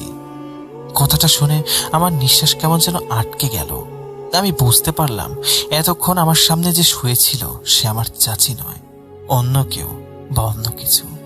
বড় চাচি তখন আমার দিকে প্রায় ধমক দিয়ে বললেন, তোমাকে আমি কখন থেকে বাইরে যেতে বলছি, তুমি এখানে বসে আছো কেন? বের হো এখান থেকে। আমি তখন ভয়ে এমন অবস্থায় আছি যে নড়াচড়া করার শক্তিও পাচ্ছি না। আমার যে কাজিনটা এতক্ষণ বিছানায় ঘুমাচ্ছিল, সে ওই চিৎকার আর ভারী গলা শুনে ধরফর করে উঠে বসলো। বড় চাচি তাকেও বললেন, তুই ওর সাথে বাইরে যা, তোরা দুজনে রুম থেকে এক্ষুনি বের হ, আমরা দেখছি বিষয়টা। আমি কোনো রকমে আমার ওই কাজিনকে ধরে টেনে হিচড়ে রুম থেকে বের হয়ে এলাম। বাইরে এসে আমরা দুজনই হাঁপাচ্ছিলাম। সেও ভীষণ ভয় পেয়ে গিয়েছিল। বেশ কিছুক্ষণ পর রুমের দরজা খুলল। বড় চাচি বাইরে এসে স্বস্তির নিঃশ্বাস ফেলে বললেন, এখন সে স্বাভাবিক হয়েছে, আর কোনো সমস্যা নেই। আমরা সবাই মিলে ড্রয়িং রুমে গিয়ে বসলাম। তখনও সবার ভেতরে একটা থমথমে ভাব। আমি আমার কাজিনকে জিজ্ঞাসা করলাম, ভাই এসব কি দেখলাম আজকে? সেও পুরো ব্ল্যাঙ্ক। তার জীবনেও সে এরকম কিছু কখনো দেখেনি। তখন চাচির ছেলে আমাদের পুরো বিষয়টা বুঝিয়ে বলল। সে বলল, ওই যে অস্তিত্বটা আজ চাচির উপর ভর করেছিল, এটা নাকি সেই অনেক আগে তার নানির সাথে থাকতো। নানির মৃত্যুর পর এটা চাচির কাছে চলে আসে, আর চাচির মৃত্যুর পর এটা নাকি চাচির মেয়ের কাছে যাবে, মানে আমার ওই কাজিনের কাছে। এভাবেই নাকি বংশ পরম্পরায় এটা চলতে থাকবে।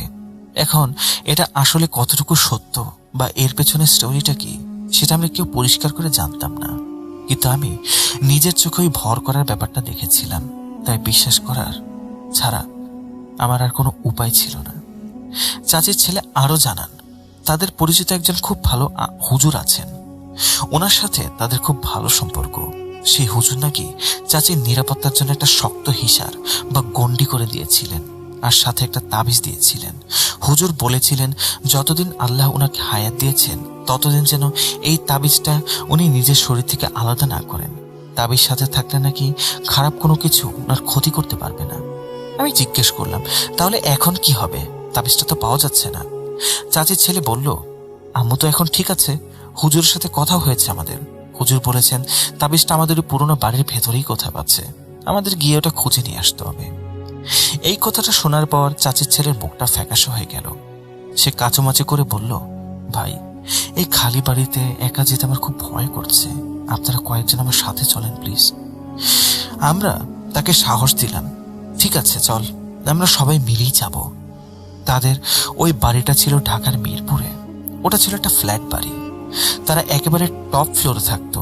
আমরা কয়েকজন মিলে সেখানে পৌঁছালাম। রাত তখন বেশ গভীর, চারদিকে একদম শুনশান। আমরা যখন ওই ফ্ল্যাটের দরজার সামনে গিয়ে দাঁড়ালাম, আমার বুকের ভেতরটা কাঁপতে শুরু করলো। ওই বাড়ির পরিবেশটা এতই ভয়ঙ্কর ছিল যে আমি আপনাকে বলে বোঝাতে পারবো না। পুরো বিল্ডিং এর সব ফ্ল্যাটে কারেন্ট আছে, সব জায়গায় আলোতে ঝলমল, শুধু তাদের ওই ফ্ল্যাটটা ঘুটঘুটে অন্ধকার, যেন ওখানে আলোর কোনো অস্তিত্বই নেই। আমরা দরজার তালা খুলে ভেতরে পা রাখলাম, সাথে সাথে এক অদ্ভুত কনকনে ঠান্ডা বাতাস আমাদের শরীরে এসে লাগলো, যেন কোনো বরফের গুহার ভেতরে ঢুকে পড়েছি আমরা। পুরো বাড়ি নিস্তব্ধ, এতই নিস্তব্ধ যে নিজেদের নিঃশ্বাসের শব্দ কানে বাজছিল। আমরা লাইটের সুইচ অন করার চেষ্টা করলাম, কিন্তু কোনো লাইটই জ্বলল না। আশেপাশে সব বাড়িতে কারেন্ট আছে, অথচ এই বাড়িতে কোনো বাতিও চলছে না। বিষয়টা আমাদের আতঙ্ক আরো বাড়িয়ে দিল। আর আবার আমার মাথায় ভেতরে চাচির ওই ভারী গলার আওয়াজটা বাজছিল, ওই তাবিজ তো আমি আমার সাথে করে নিয়ে গেছি। আমি ঢোক গিললাম, ভয় আমার পা দুটো যেন মেঝের সাথে আটকে গেল। আমি সামনে এগোতে পারছিলাম না। চাচির ছেলে আল্লাহ আল্লাহ করে নিজের পকেট থেকে মোবাইলটা বের করলো। মোবাইলের ফ্ল্যাশ লাইট অন করে সে একা একা ভেতর রুমের দিকে গেল। আমরা দরজার কাছে দাঁড়িয়ে রইলাম। বেশ কিছুক্ষণ পর সে ফিরে এলো।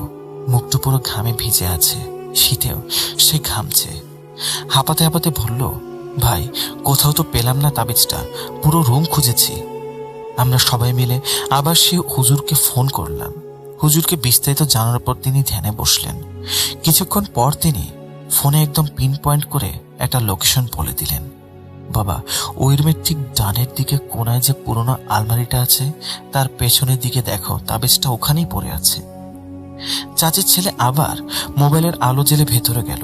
এবার সে হুজুরের বলা জায়গাটাতেই খুঁজলো, আর আশ্চর্যের বিষয় হলো ঠিক ওখান থেকে তাবিজটা পাওয়াও গেল। সে দৌড়ে তাবিজটা নিয়ে বাইরে বেরিয়ে এলো। আমরা যেন হাফ ছেড়ে বাঁচলাম। দ্রুত বিল্ডিং থেকে নেমে এলাম। ওই তাবিজটা চাচিকে আবার পরিয়ে দেওয়ার পর থেকে ওনার শরীর ভালোই চলছিল কিছুদিন। এটা তো গেল এই ঘটনার প্রথম পার্ট। এইবার আসি সেকেন্ড পার্টে। বেশ কিছুদিন পরের কথা, তখনও কোভিডের প্রকোপ পুরোপুরি শেষ হয়নি। আমাদের ইউনিভার্সিটির ক্লাসগুলো সব অনলাইনে হচ্ছিল। অ্যাসাইনমেন্ট আর প্রেজেন্টেশনের খুবই চাপ ছিল। একদিন আমার ল্যাপটপে খুব ইম্পর্ট্যান্ট কিছু কাজ করার দরকার ছিল, কিন্তু আমাদের এলাকায় সকাল থেকে কারেন্ট ছিল না। প্রচুর বৃষ্টি হচ্ছিল সেদিন। আকাশ মেঘে একদম কালো হয়েছিল। কারেন্ট আসার কোনো নামগন্ধ নেই। আমি উপায় লিখে চাচিকে ফোন করলাম। চাচি, আপনাদের ওখানে কি কারেন্ট আছে? আমার খুব জরুরি একটা অ্যাসাইনমেন্ট জমা দিতে হবে। কারেন্ট না এলে তো আমি বিপদে পড়ে যাব। চাচি খুব স্বাভাবিক গলাতেই বললেন, হ্যাঁ বাবা, আমাদের এখানে কারেন্ট আছে, তুমি চলে আসো, এখানে বসেই কাজ করো। আমি আর দেরি না করে ল্যাপটপ ব্যাগে ঢুকিয়ে তাদের বাসায় চলে গেলাম। সারাদিন বসে বসে নিজের কাজগুলো শেষ করলাম। কাজ শেষ হতে হতে একদম সন্ধ্যা পার হয়ে গেল। রাতে সবাই মিলে একসাথে বসে ডিনার করলাম। ডিনার শেষে আমি ড্রয়িং রুমে একটা সোফায় বসেছিলাম। আমার ঠিক পাশেই চাচি বসেছিলেন। আমরা সবাই মিলে খুব ক্যাজুয়ালি একটা টপিক নিয়ে গল্প করছিলাম। হঠাৎ আমি খেয়াল করলাম চাচির মুখটা আবার কেমন যেন ফ্যাকাশে হয়ে যাচ্ছে। তিনি চোখের পাতা দ্রুত ফেলছেন আর ঘন ঘন নিঃশ্বাস নিচ্ছেন। আমি বুঝতে পারলাম ওনার শরীরটা আবার খারাপ হচ্ছে। কিন্তু আশ্চর্যের বিষয় হলো রুমের বাকি সবাই বিষয়টা পুরো ইগনোর করছিল।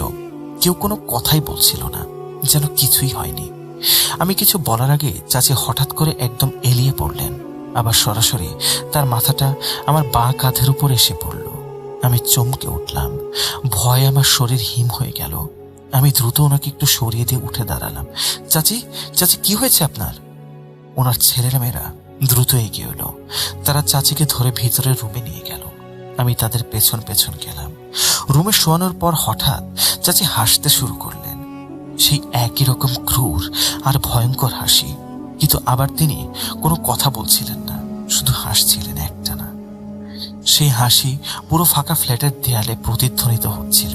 আমি জীবনে প্রথমবার এত কাছ থেকে এরকম একটা ভয়াবহ সিচুয়েশন ফেস করছিলাম।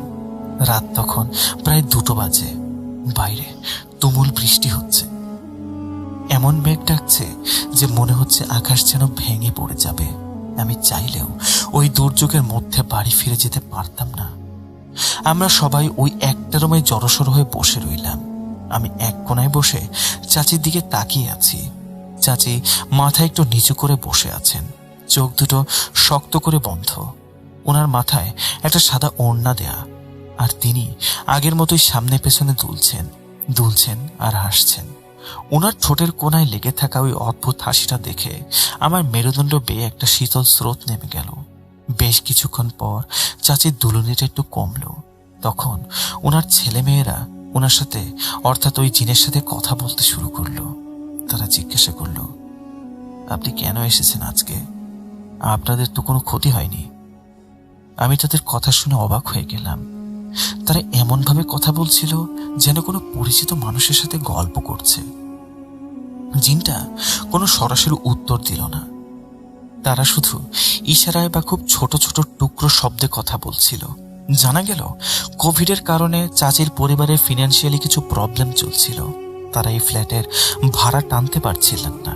তাই তারা চাচ্ছিল এই বাসাটা ছেড়ে দিয়ে একটু ছোট কোনো কম ভাড়ার কোনো বাসায় শিফট করতে। তারা অলরেডি কয়েকটা বাসাও দেখেছিল। চাচির মেয়ে জিনটাকে জিজ্ঞেস করলো, আমরা কিছুদিন আগে যে নতুন বাড়িটা দেখতে গিয়েছিলাম, ওই বাড়িটা কেমন? ওখানে কি আমরা শিফট করতে পারি? জিনটা খুব অদ্ভুত আর ভারী গলায় 2টো শব্দ বলল, ওই বাড়ি না। চাচির মেয়ে আবার জিজ্ঞাসা করলো, কেন? ওই বাড়িতে কি সমস্যা? জিনটা একটু রেগে গিয়ে বলল, না, সমস্যা আছে, ওখানে যাওয়া যাবে না। চাচির মেয়ে খুব বিনয়ের সাথে বলল, একটু বুঝিয়ে বলবেন প্লিজ, কি সমস্যা ওখানে? তখন জিনটা পরিষ্কার করে জানালো, তারা যে বাড়িটা দেখতে গিয়েছিল ওই বাড়িতে আগে থেকেই খুব খারাপ কোনো কিছুর বাস আছে। ওই বাড়িতে তাদের পরিবারের জন্য মোটেই মঙ্গলকর কিছু নেই।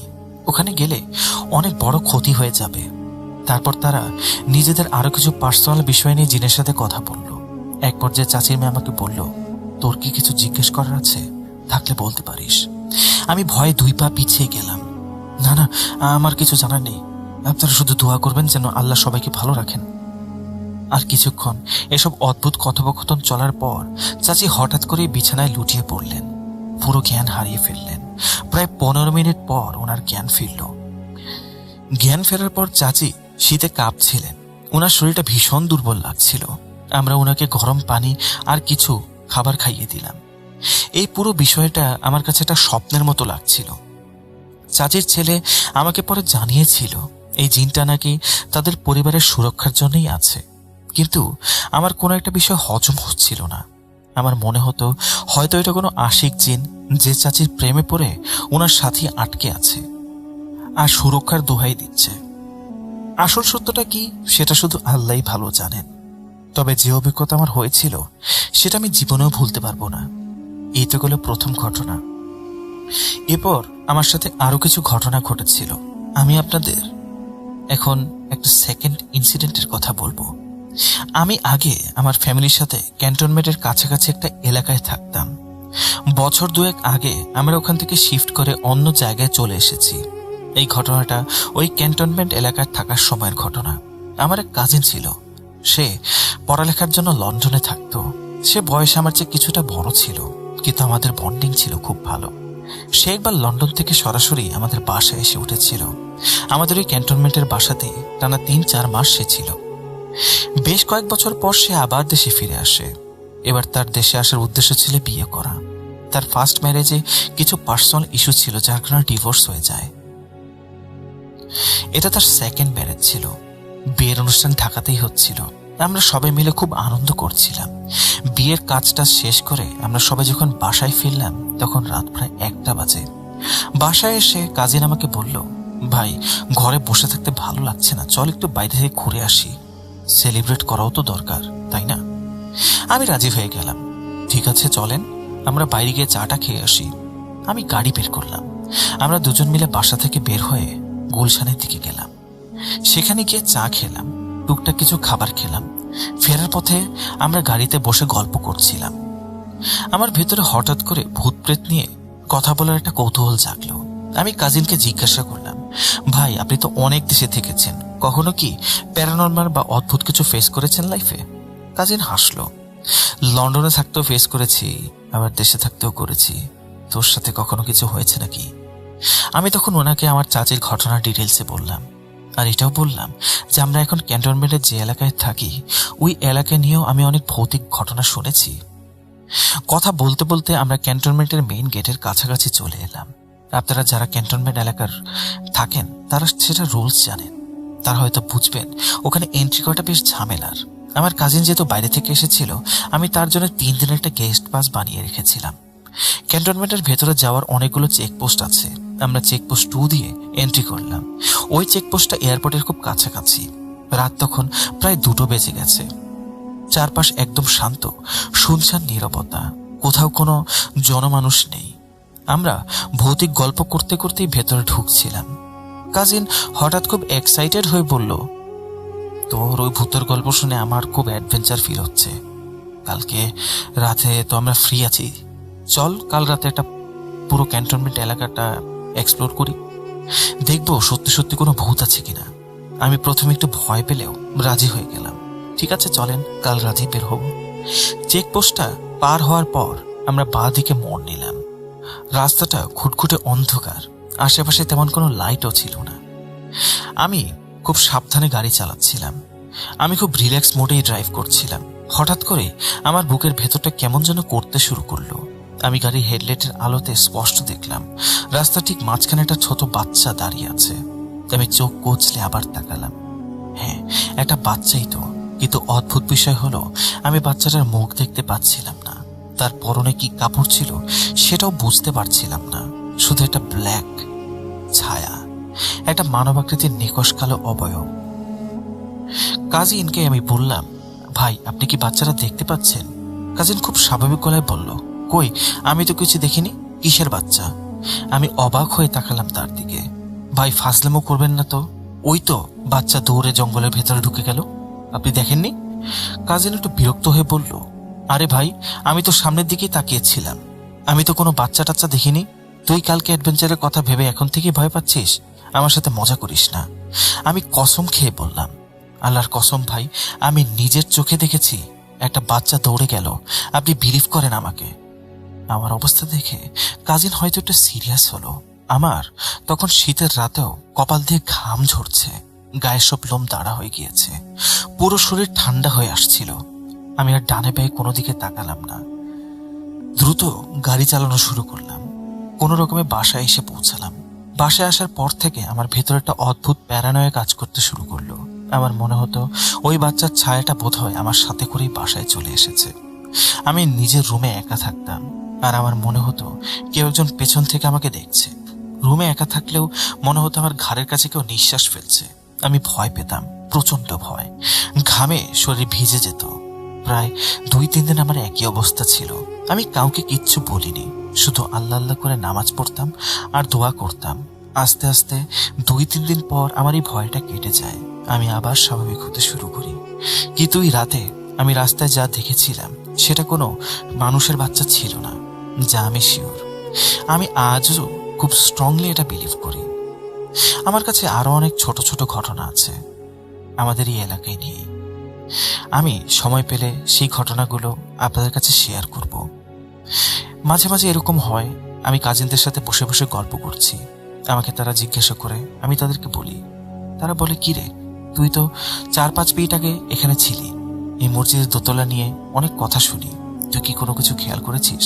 হ্যাঁ, তারা আমাদের বাড়ির ঠিক কাছে একটা মসজিদ নিয়ে কথা বলতো। আমার কাজিনরা এই মসজিদ সম্বন্ধে অনেক কিছু শুনেছে, যদিও আমি এসব অনেক কিছু দেখার পরও মসজিদে এ ধরনের কিছু হতে পারে বলে বিলিভ করি না। আমি নড়ে চড়ে বসতাম, আমি তাদেরকে বলতাম, কি হয়েছে বলতো? তারা বলতো, কালকে এখানে কয়েকজন নতুন ইতিকাফে বসেছে, ওদের বয়স বেশি না, 18-19 হবে। ওরা আসলে ইতিকাফের চেয়ে আড্ডাই বেশি দিচ্ছিল মনে হচ্ছে। সাথে করে ল্যাপটপ, ইয়ারবড, ওয়াইফাই রাউটার সব নিয়ে এসেছিল। রাতে বসে ইউটিউব দেখতো আর হাসাহাসি করতো। আমি বলতাম, তাতে কি হয়েছে? কাজিন বলল, মসজিদের ইমাম সাহেব ওদেরকে কড়া নিষেধ করে দিয়েছিলেন রাতের বেলা যেন কেউ ভুলেও দোতলায় না যায়, কারণ দোতলার জায়গাটা খুব অন্যরকম। কিন্তু ওই ছেলের ইমাম সাহেবের কথার কোনো পাত্তা দেয়নি। ওরা মজা করে মাঝরাতে ওই দোতলায় উঠে যায়। তারপর ওরা দোতলায় গিয়ে ইচ্ছে মতো শোরগোল করে, হাসাহাসি করে, তারপর ওখানে বিছানায় করে ঘুমিয়ে পড়ে। রাত তখন প্রায় 3টার মতো। হঠাৎ করে ওই ছেলেদের মধ্যে একটা ছেলে ঘুম থেকে উঠে পাগলের মতো আচরণ করতে শুরু করে। আমি আগ্রহ নিয়ে শুনছিলাম। কাজিন বলল, ছেলেটার গলার আওয়াজ পুরো পাল্টে গিয়েছিল। সে পুরো দোতলা ফ্লোরের এ মাথা থেকে ও মাথা দৌড়াচ্ছিল আর হঠাৎ করে ডিগবাজি খাচ্ছিল। সবচেয়ে ভয়াবহ ব্যাপার ছিল ওর চোখ দুটো একদম টকটকে লাল হয়েছিল। চোখ দুটো সে এমন সব ভাষায় চিল্লাচিল্লি করে কথা বলছিল যে আমরা কেউ বুঝতে পারছিলাম না। তারপর কি হলো আমি জিজ্ঞাসা করলাম। মসজিদের ইমাম সাহেব আর কয়েকজন বয়স্ক মুসল্লি দৌড়ে দোতলায় যান। ওনারা অনেক কষ্টে ছেলেটাকে ধরে নিচে নিয়ে আসেন। ছেলেটাকে অসম্ভব জোর ছিল, 4-5 জন মিলে ওনাকে আটকে রাখতে পারছিল না। ইমাম সাহেব ওর মাথায় হাত রেখে অনেকক্ষণ সূরা তিলাওয়াত করার পর ছেলেটা হঠাৎ করে জ্ঞান হারিয়ে ফ্লোরে পড়ে যায়। জ্ঞান ফেরার পর ছেলেটা কি বলল? কাজে একটা দীর্ঘশ্বাস ফেলল। ছেলেটা যখন চোখ মেলল তখনও পুরো স্বাভাবিক। ওকে যখন জিজ্ঞাসা করা হলো যে রাতে কি হয়েছিল, ছেলেটা অবাক হয়ে বলল, আমি তো কিছুই জানি না, আমি তো ঘুমিয়েছিলাম, তবে আমি খুব একটা ভয়ঙ্কর স্বপ্ন দেখেছি। কি স্বপ্ন? ছেলেটা বলল, ও স্বপ্নে দেখেছে একটা খুব বিভৎস চেহারার মহিলা ওর সামনে এসে দাঁড়িয়েছে আর প্রচন্ড রাগী গলায় ওকে বলছে, তোরা এত রাতে এসে আমাদের ঘুম নষ্ট করছিস কেন? তোদেরকে আজ আমি ছাড়বো না।